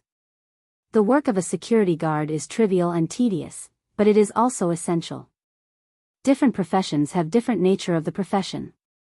The black-faced instructor sneered and said, sure enough, you have an eloquent mouth. That's why you are so popular with girls. Do you think others are idiots? Although the great man did say that there is no distinction between professions, is the function of a security guard and a soldier the same? The army guards the border, and a security guard is just a school. If you dare to say that we are the same as security guards, believe it or not, I will slap you in the face. Not only will I slap you, but my brothers will also slap you. You belittle us as security guards. Are you crazy? The black-faced instructor turned to look at the phalanx of students in front of him and shouted, is there anyone who wants to be a soldier when you grow up? I am willing. I like to be a soldier since I was a child. I think a soldier is very masculine. Instructor, can we marry a soldier when we grow up?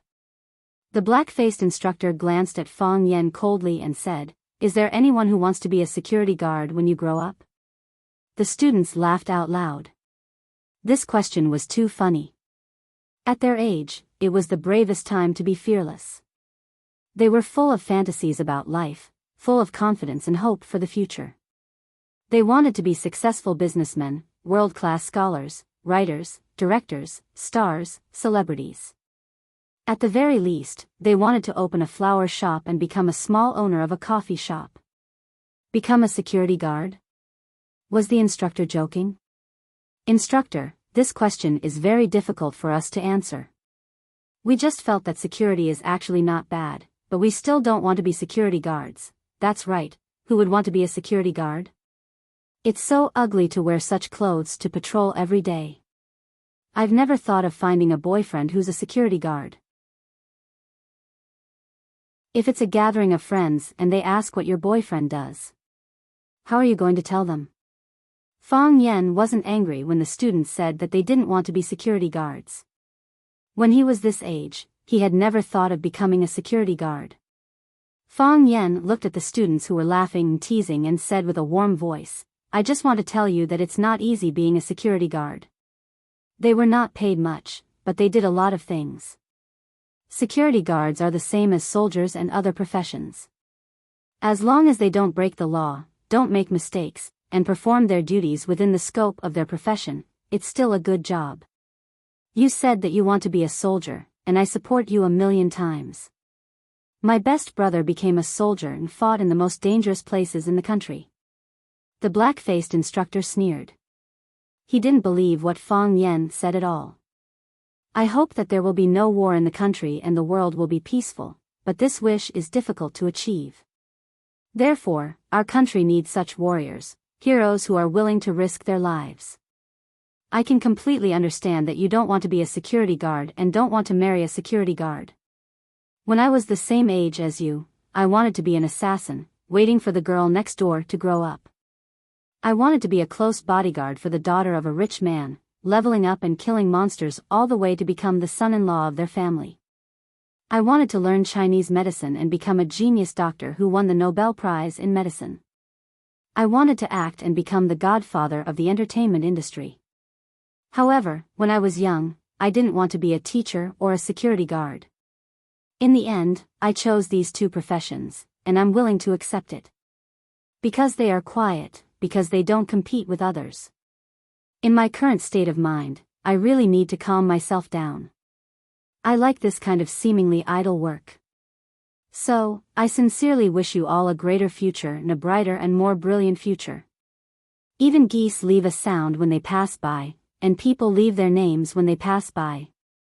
I hope your names will be known throughout the world. Clatter, the girls applauded wildly. They were stirred up by Fang Yan's words, and their blood was boiling. They felt that Fang Yan understood them and understood their psychology. Everything Fang Yan said was exactly what they were thinking. They were at the best age and felt that they were the best, so they hoped that everything needed to be the best. To be a world-class assassin, to be a close bodyguard for a rich man, to be a doctor who won the Nobel Prize, to be the godfather of the entertainment industry. Wasn't this the Prince Charming of the girls' fantasy? The girls thought that this little security guard was really cute. No wonder the campus belle, Su Chi, took the initiative to invite him to drink Coke. Fang Yan smiled honestly, waved to the students, and said, "Students, I won't disturb your military training anymore. Goodbye." After that, Fang Yan turned around and was ready to leave. Goodbye. The girls waved to Fang Yan. Hello, Security Fang. What's your phone number? Don't go, we'll treat you to Coke later. Or you can treat us to Coke too. The students tried to persuade him to stay. They felt that talking to this little security guard, Fang Yan, was much more interesting than military training.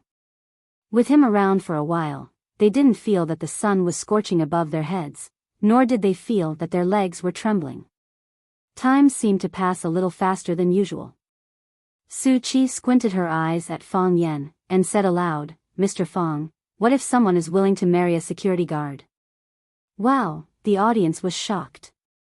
Everyone looked at Su Chi with an incredulous expression. Was this girl crazy?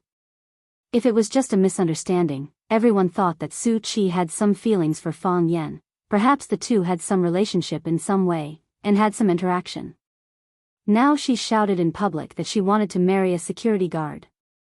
Although she didn't say herself, but everyone knew that wasn't him. Fang Yan staggered and almost fell to the ground.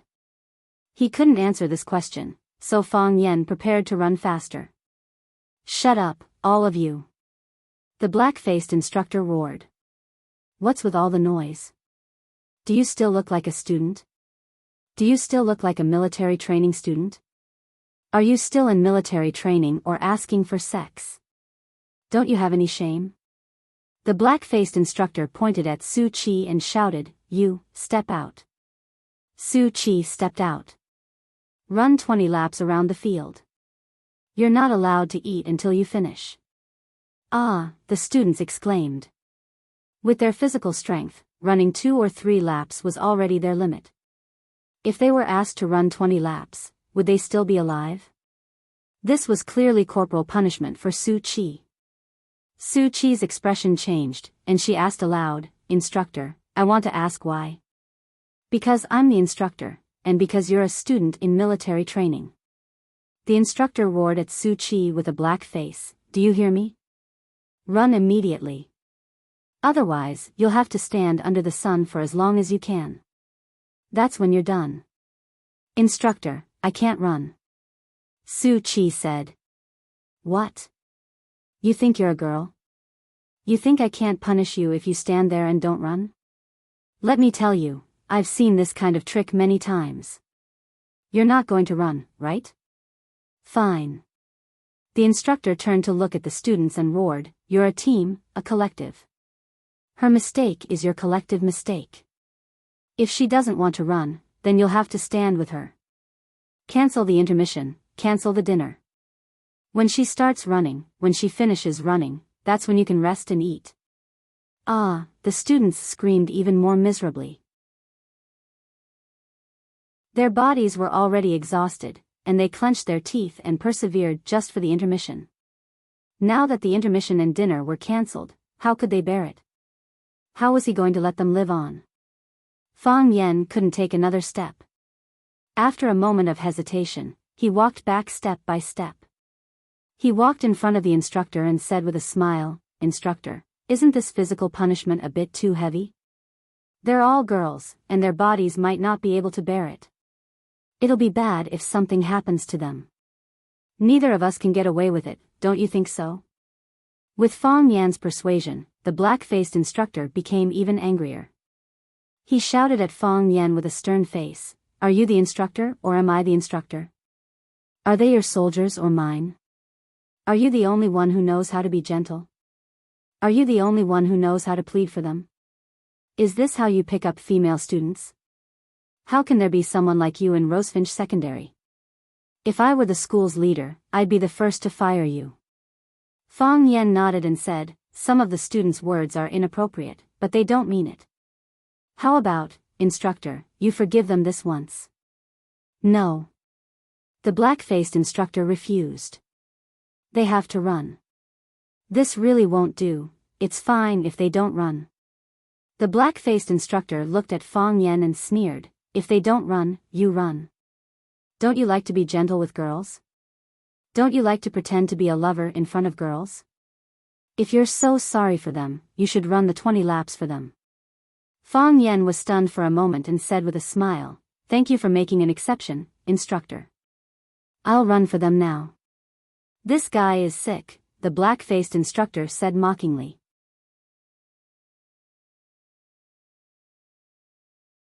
Chapter 508. This guy was sick, and very sick. Running 20 laps around the field was not only unbearable for the girls, but it was also difficult for the boys. In the eyes of the black-faced instructor, Fang Yan's stubbornness in accepting this mission was asking for trouble. In order to please the girls, this little security guard was willing to put down his pride. Not only did he put down his pride, but he also didn't want to live anymore. Most of the security guards were idle people. These people didn't go through systematic training, and they didn't know how to self-recover and self-regulate. Not to mention 20 laps, when he finished 2 laps, he would lie on the ground and pretend to be dead. Let's see if the girls would still think he was a likable guy. Idiot. The black-faced instructor cursed in his heart. Fang Yan knew what the black-faced instructor was thinking, but running 20 laps around the field was really not a difficult task for him. Every morning, he would wake up for an hour, and his training would be 10 times harder than this. Just running laps? Please, our Fang family doesn't have such a simple training method. If the other neighbors of Swallow Dock knew that the Fang family's family training was running laps, they would laugh at them. The Fang family couldn't afford to lose face like this. "Mr. Fang, don't run." When Su Chi heard that Fang Yan was going to take the physical punishment for her, she felt sweet inside, but she couldn't help but worry for Fang Yan. Don't run, I'll just stand, that's right. Mr. Fang, don't run, right? That's 20 laps, instructor, you can't run 20 laps, right? Aren't you making things difficult for us? Instructor, can you spare us this time? We'll treat you to a cola, okay? Shut up. The more these students spoke for Fang Yan, the more uncomfortable the black-faced instructor felt. How could he let a mere security guard ruin his team of students and the girl he liked? He looked at Fang Yan coldly and asked, "What? You're just good at talking? You won't be able to win if you fight?" Fang Yan looked at the instructor and said sincerely, "Mr. Instructor, please don't be hostile to me. Who's hostile to you? If you want to run, then run. If you don't want to run, then forget it. Did I force you? Did I put a gun to your head and let you run?" The instructor flew into a rage. What he hated the most was being exposed in public. How was he supposed to behave like this? If you don't want to run, then scram. I still have to educate my students. Don't be led astray by the hooligans in school. Fang Yan sighed and said, "I'm willing to accept the punishment on their behalf. I'll definitely finish these 20 laps. I just hope that you won't work with your emotions. That will have a bad influence on the students. The black-faced instructor was really annoyed by Fang Yan. He said, I work with emotions? Are you kidding me? You say I work with emotions?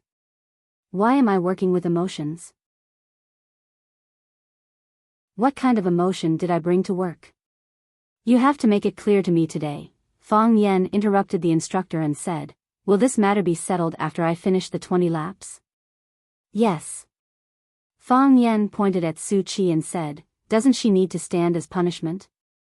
No need. Fang Yan then pointed at the students and said, can they go eat too? Yes. The instructor sneered and said, after you finish, they can go eat. Fang Yan nodded, turned around and ran toward the field. Mr. Fang! Su Qi exclaimed. Fang Yan acted as if he didn't hear anything. His body had already finished running. Su Qi, is he really the school's security guard? He looks quite handsome. Su Qi, how did you two meet? Do you really like him? He looks gentle and quite manly, but this is 20 laps. Can he last? Su Qi didn't answer their questions and didn't know how to answer them. At first glance, she felt that this man was very strange. At second glance, she felt that this man was very mysterious. At third glance, she felt that this man was very charming, a kind of indescribable charm. It was just fate at third glance. She couldn't tell if it was love or like. Besides, did it matter? People interacting with people was a kind of feeling. If they felt good, they would treat you well. If they felt bad, they would treat you badly. If they felt good, they would treat others badly. If they felt bad, they would treat others well. That was asking for trouble. The black-faced instructor glanced at Su Qi and raised his voice to all the girls. You are still young. There are a lot of things you don't understand. There are a lot of people who can't see through it. They think that saying a few witty words is humorous, and doing a few strange actions is cold. I can tell you responsibly that such a man will not have any future. Impossible, Su Qi retorted. You think I'm wrong? The black-faced instructor stared at Su Qi and asked. Of course not, Su Qi said. What do you think? He is penniless. I can make him rich. He is unknown. I can make him famous. Su Qi said, he likes to be a teacher, so I can make him the principal. He likes to be a security guard, so I can make him the security captain. Besides, I think he is more promising than you now. Su Qi, how can you talk to the instructor like this? Su Qi glanced at the instructor coldly and said, Instructor, do you have to be like this? Teacher Fang Yan just didn't wear the security uniform issued by the school. Even the school didn't say anything to him. But you put one hat after another on him. Think about it carefully. How many times has Mr. Fang apologized to you because of this? You are aggressive, and Mr. Fang keeps giving in. You are not considerate, and Mr. Fang has to compromise. Why did he do that? It's because he doesn't want to have a conflict with you in front of the students. He wants to protect your dignity, and he wants to protect his own dignity. He doesn't want to let the school lose face and let us students see it as a joke. Do you really think that teacher Fang Yan is afraid of you?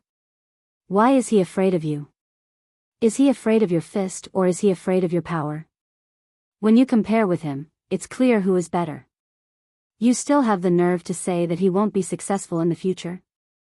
Maybe he's afraid that I'll beat him up. The black-faced instructor sneered and said, this kind of glib-tongued sissy doesn't have any manliness at all. We soldiers hate this kind of man the most. Fortunately, he didn't provoke me just now. Otherwise, I'd have slapped him. What a great prestige. Su Qi sneered.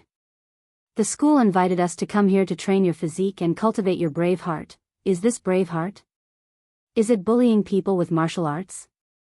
Hee hee, if a soldier doesn't have some martial arts, what kind of soldier can he be? The smile on the black-faced instructor's face froze because he found that Fong Yen actually rushed past him. In other words, while he was talking to Su Qi, Fong Yen had already finished a lap of the field. How is this possible? The black-faced instructor stared at the students and asked, did he cheat? No. The girls answered in unison. On the emotional scale, they were completely on Fong Yan's side. Even if Fong Yen really cheated, they wouldn't expose him. Besides, Fong Yen really didn't cheat. He really finished a lap. The black-faced instructor sneered and didn't say anything. He was ready to personally watch Fong Yen, watch his back, and watch every step he took. There were still 19 laps left. He didn't believe that he could finish all of them. Without waiting too long, Fong Yen ran past them again. Mr. Fong, you can do it, Mr. Fong, good job, moi, Mr. Fong, you are so handsome. The girls all cheered for Fong Yen. Su Qi was silent. She was still worried that he couldn't finish the race. Soon, Fong Yen ran past them again. The fourth lap. The fifth lap. The sixth lap. After more than 10 laps, Fong Yen still looked like nothing had happened. His speed didn't decrease, his breathing wasn't out of breath, his footsteps were still light, and his running figure was still so handsome. His face was relaxed, and there was no sign of fatigue on his face. There wasn't even a drop of sweat. This didn't make sense. If he hadn't seen it with his own eyes, the black-faced instructor would have said that Fong Yen had cheated. Even if he had run these 20 laps, he would have been exhausted by now. Even if he managed to persist, it would be impossible for him to have the same speed as the first lap. Such a good life form. Is this guy a monster? Because Fong Yen suddenly ran laps, not only the girls here were paying attention, but the boys on the field were also paying attention. The boys thought it was a little strange at first, but after Fong Yen ran more than 10 laps, they began to get excited. It was as if they were the ones who ran this kind of result. Hey, bro, good job, bro, how many laps have you run? Are you tired? Bro, which class are you from? What's your name? The black-faced instructor's comrades came over. They pointed at Fong Yen and looked at the black-faced instructor curiously, asking, your student? He's a good seedling. How could he be his student? Didn't you see that all the soldiers he brought are female? But that kid is really fierce. He ran more than 10 laps without his face turning red. Even we wouldn't be as strong as him, right? What's his background? Is he from the instructor's brigade? There are monsters like that over there, but they didn't send anyone over this time. The black-faced instructor looked at his teammates who were so excited that they wanted to drag Fong Yen to become sworn brothers. He said with a gloomy face, Rosefinch Secondary, School Security.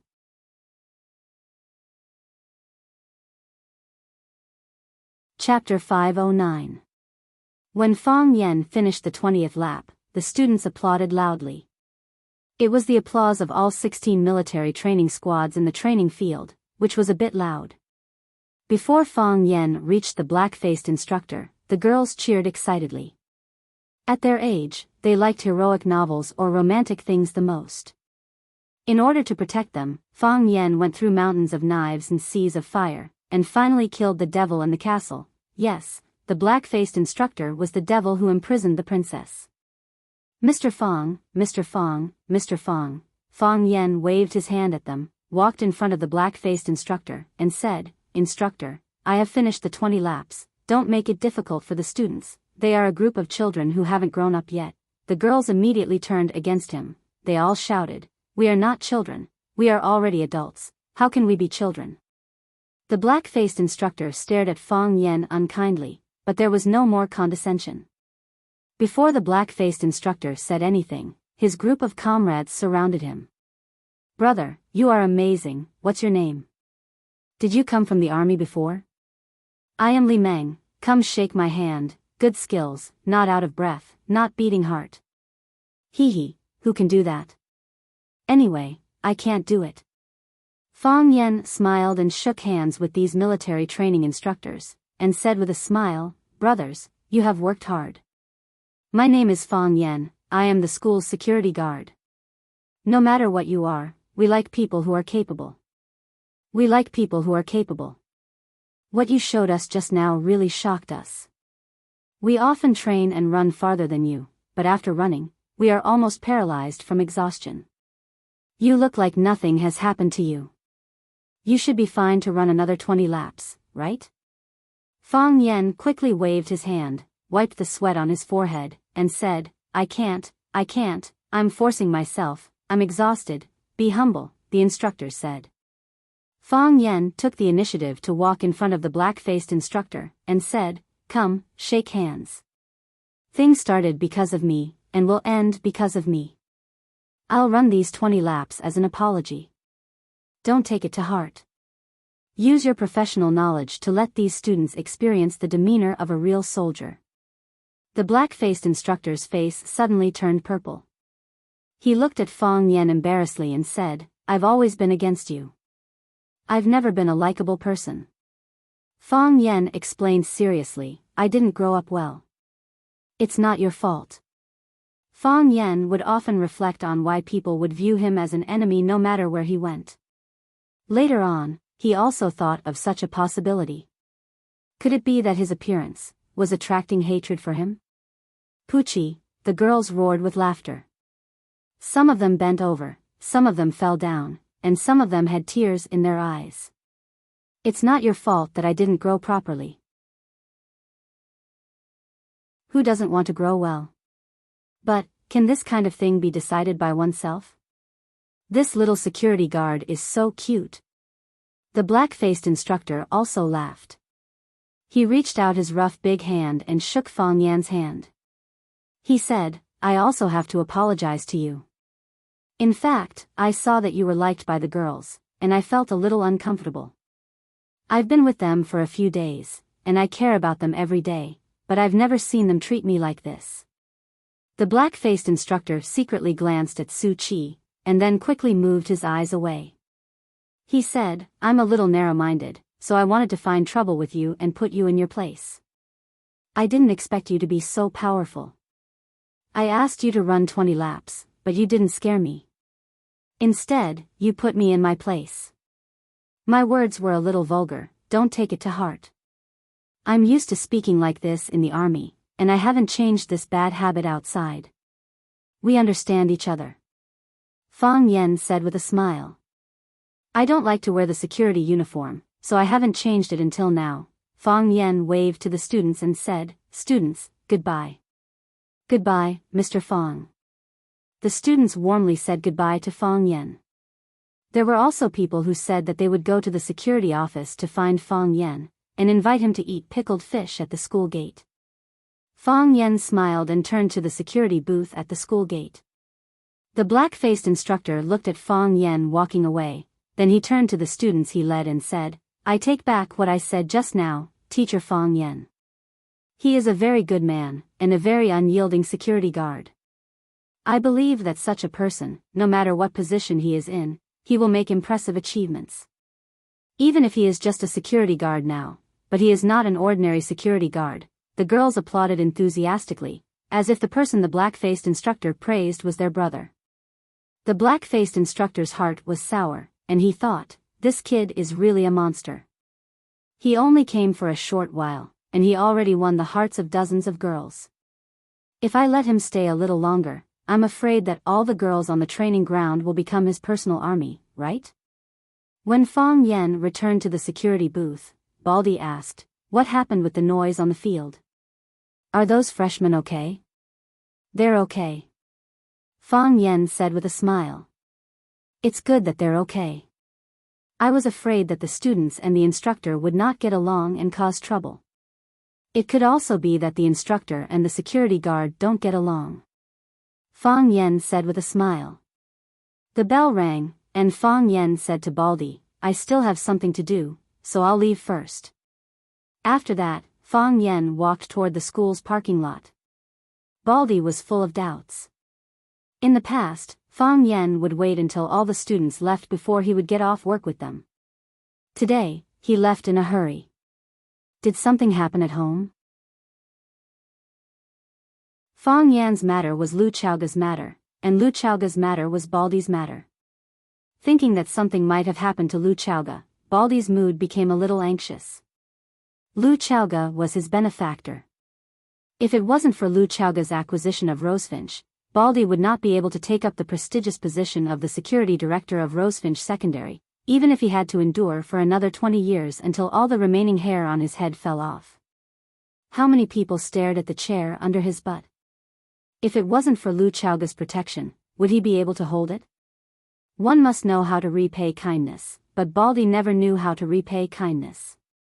Soon, the mystery was revealed. The bell that signaled the end of class was still echoing in a corner of the campus. A group of girls in green military uniforms with military training caps in their hands sprinted toward the small security booth at the school gate like ferocious tigers. Looking at them running toward him, Baldy suddenly thought of a song, "The tigers on the mountain don't eat people, and they look quite cute." Whoosh! Those female tigers surrounded the security booth tightly, and the people at the back were still desperately squeezing to the front. Professional habits made Baldy want to go out and maintain order. Just as he was thinking about this, he realized he was trapped in the security booth and couldn't go out at all. "Teacher. Is Teacher Fong Yan here?" a sweet girl asked aloud. "Where's Fong Yan? Do you have a security guard named Fong Yan? The one who is very handsome, 100 times more handsome than you." This girl's question was more straightforward. "Hand over Fong Yan to us." This girl was more barbaric. Baldy was dizzy from the noise, but he finally understood what was going on. In other words, these girls, 1, 2, 3, 4, 5, dozens of girls were looking for Fong Yan. Baldy was really confused. Didn't he just ask Fong Yan to patrol the freshman training ground? How did he bring back such a large group of girls in the blink of an eye? Even if he was a blooming rape flower, he shouldn't attract so many bees, right? Besides, he and his buddies walked around the freshman training ground every day. Because he was worried about the safety of the girls, he deliberately wandered in front of them a few times. It shouldn't have caused such a big scene, right? Of course, there were girls who took the initiative to hit on him. They threw over 100 yuan and said, "Security, buy me 2 boxes of mineral water." The more Baldy thought about it, the angrier he got. He slapped the tattered table in front of him. "Pa!" The whole place was safe, and there was silence. Baldy was very satisfied with the silent effect he created. He was about to show off the dignity of the security captain when the girls suddenly exploded. "Hey, what's wrong with you? Why did you slap the table? Do you think you look handsome when you slap the table? Ugly freak. You scared me. Give me back our teacher Fong Yan." Baldy finally found a chance to speak and shouted, "Fong Yan is home." He already got off work early and went home. "Teacher. Can you give me Teacher Fong Yan's phone number?" A beautiful little girl blinked her big, starry eyes at the Baldy. Anyone who saw this little ant would think that she was really cute. Baldy's face turned red. Someone actually called him teacher? Didn't they all call him Baldy? Moreover, this little girl was really pitiful. Baldy was dizzy. When he was about to tell them Fong Yan's phone number, he saw the other girl's eyes and suddenly became alert. "I don't know," Baldy said. "Che," the girls collectively gave him the middle finger. Fong Yan crossed the Rosefinch Bridge and entered the stone pillar path of the school known as the Love Corridor. When he was about to go to the parking lot to get his car, an abrupt voice suddenly rang in his ear. "Amitba. Benefactor, you are in a hurry. Where are you going? Tomorrow is autumn and the weather is great. If you don't mind, how about we have a chat?" Fong Yan was slightly shocked and began to look for the source of the voice.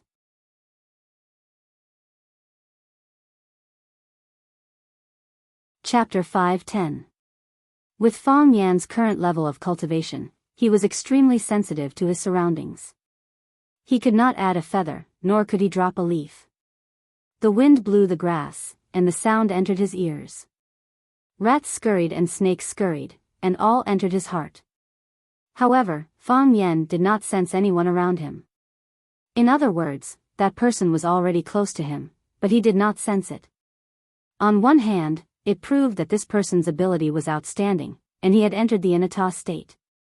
In a slightly more mysterious way of cultivation, he was a demigod.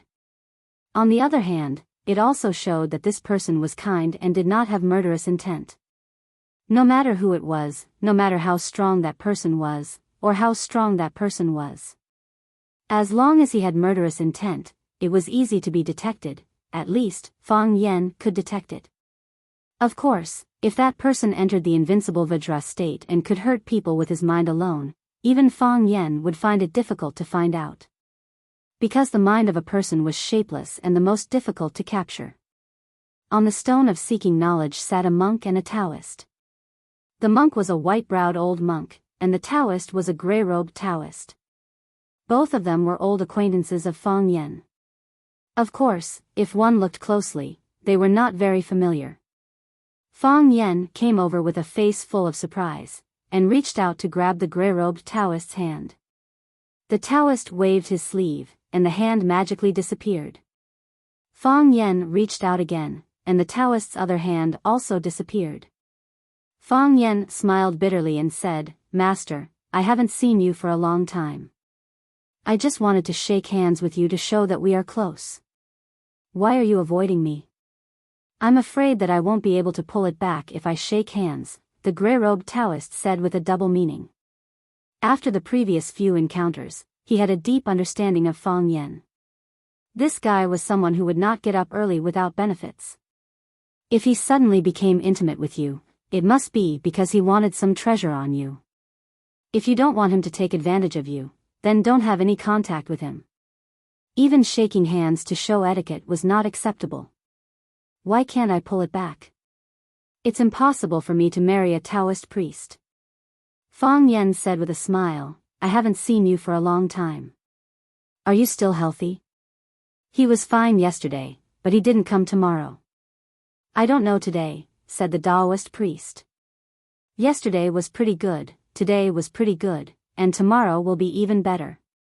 Fang Yen said firmly, "Both of you haven't had dinner yet, right? I know a good hot pot restaurant in front of the school." "Oh, right, you guys don't eat hot pot. I know a good vegetarian restaurant. How about I treat you guys to some vegetarian food?" Seeing the monk and the old Taoist sizing him up with a smile, Fang Yen was somewhat discouraged and said, "All right, I know the two of you are an exception. It's fine even if you don't eat or drink for several days without eating or drinking. Since you've come to look for me, there must be something." The white-browed monk looked at Fang Yen and asked, "Is there hatred in your heart?" "Yes." Fang Yen nodded. "Hatred overflows the heavens. What do you want?" "Using blood to solve it." Fang Yen said, "Blood for blood." If someone else asked him such a question, he would slap them and scold back, "It's none of your business."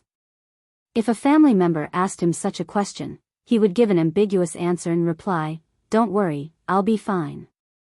However, the people who asked him this question were the monk and the Taoist priest, so there was no need for Fang Yen to hide anything. Because all concealment was deception and blasphemy. Perhaps they knew Fang Yen better than Fang Yen. The monk and the Taoist priest looked at each other, and the monk smiled silently and said, "Because there is love, there is hatred. Because there is hatred, there is the heart to kill. A person who only knows kindness is a good person, and a person who only knows evil is a bad person. However, a person who has great love and can tolerate great hatred is a person with great wisdom." Fang Yen stared at the monk with a vigilant face and said, "What are you trying to say?" "My mother was born in a scholarly family, and my grandfather was a prime minister in the academic world. I've studied a lot of books since I was a child. Don't think that you can fool me by saying something I don't understand." The monk and the Taoist priest laughed. Tianjizi looked at Fang Yen and said, "Let me ask you, have you had a hard time?" This question made Fang Yen stunned. Had he had a hard time? Of course, he had had a hard time. Unspeakably hard. His father had died tragically at the gate of Swallow Dock, and he, Feng Yiqing Shui, had rushed all the way, but he still couldn't see him for the last time. He had too many regrets and remorse in his heart. He had too many things he didn't say, and he had too many things he didn't do.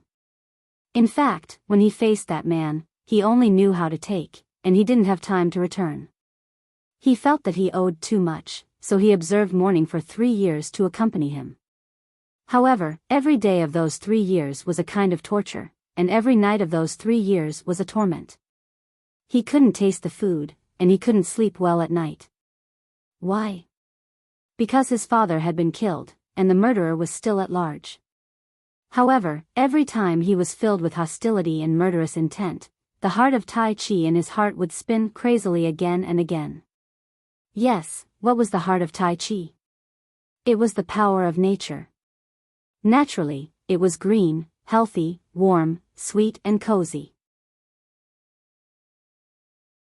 It was the sunshine, the rain hitting the banana leaves, the butterflies playing with flowers, and the plum blossoms in the snow. It didn't tolerate darkness, and it didn't accept some extremely negative things or emotions. Hostility, murderous intent, and hatred, these things were contrary to Feng Yan's nature. In other words, he wanted to use the heart of Tai Chi to help him get revenge. However, the heart of Tai Chi strongly rejected Feng Yan in this state. It felt like his body and spirit were about to separate. Giving up hostility, murderous intent, and hatred was also contrary to Feng Yan's nature. He couldn't do it, and it was impossible for him to do it. Therefore, Feng Yan was entangled between ice and fire, between relief and hatred, and between picking it up and letting it go every day and night. This was a heart disease. A heart disease that made people wish they were dead. Yi Ro knew that Yi Ro could only accompany him silently. Feng Hui knew that Feng Hui asked Feng Yan to go out and have a look. No one else knew, and no one else had a way to know. It was calm on the surface, but turbulent waves were surging in the dark. Feng Yan was calm. Feng Yan forced a smile, but this kind of pain really seeped into his heart and bones. Pain, Feng Yan said. It was just a word, but it was said with great force. All living beings suffer, and we are here to understand your pain, the monk said. Feng Yan was overjoyed. He looked at the grey-robed Taoist priest expectantly and said, Master, you only need to teach me the move that you used before, and I won't feel all the pain. Feng Yan thought he was an optimist, a man who was easy to get rid of. A sports car, a villa, a beautiful woman, and a spring in the old wood, and he would follow you happily. Tian Jizi shook his head and said, I can't see through it, and I can't see through it. You just said that this move is mine, so it can only be mine. When you truly see through it, you'll have your own spring in life. At that time, it will be hard for you to say that the great Tao is one. Which way is the right way? Which way is the right way? Who can know without going through it? Feng Yan wanted to press these 2 old guys to the ground and beat them up again. If you want to reject it, then reject it. Why do you have to say so much high-sounding nonsense? It's like I'm ignorant and childish if I force it. But I really don't understand what you are talking about. Although Feng Yan thought he was knowledgeable, he still liked to communicate with people in plain words. So, he stared at the monk and the Taoist priest with an unfriendly expression and asked, You mean, you won't teach me the move? We can't teach you. We can't teach you either. The monk said with a smile. Then why did you come to me for no reason? Feng Yan looked at the monk and the Taoist priest with disdain and said, 2 old men sitting on this lover's path will easily cause misunderstandings. What if you scare the students in school? The monk and the Taoist priest looked at each other and laughed. The Taoist priest said, Look, luckily we didn't shake hands just now. If we did, we couldn't take our hands away. The monk had a gentle smile on his face, giving off an amiable aura. He looked at Feng Yan with eyes full of wisdom and said, The heart of killing is also a heart. Everything in the world is a training for the heart and self. Feng Yan, throw away the burden and stride forward. This is just a small world. You will enter the real big world and achieve great freedom. What is a big world? Fang Yan asked. He remembered that many years ago, there was a nightclub in Shanghai called the Big World Nightclub. He didn't know if it had closed down or not. The monk smiled and said, "There will be a day to knock on the door, and there will be a person to open it. We can't rush it."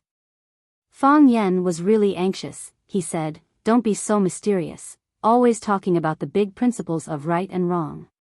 Just tell me the truth, just one sentence will do. What do you want to say to me?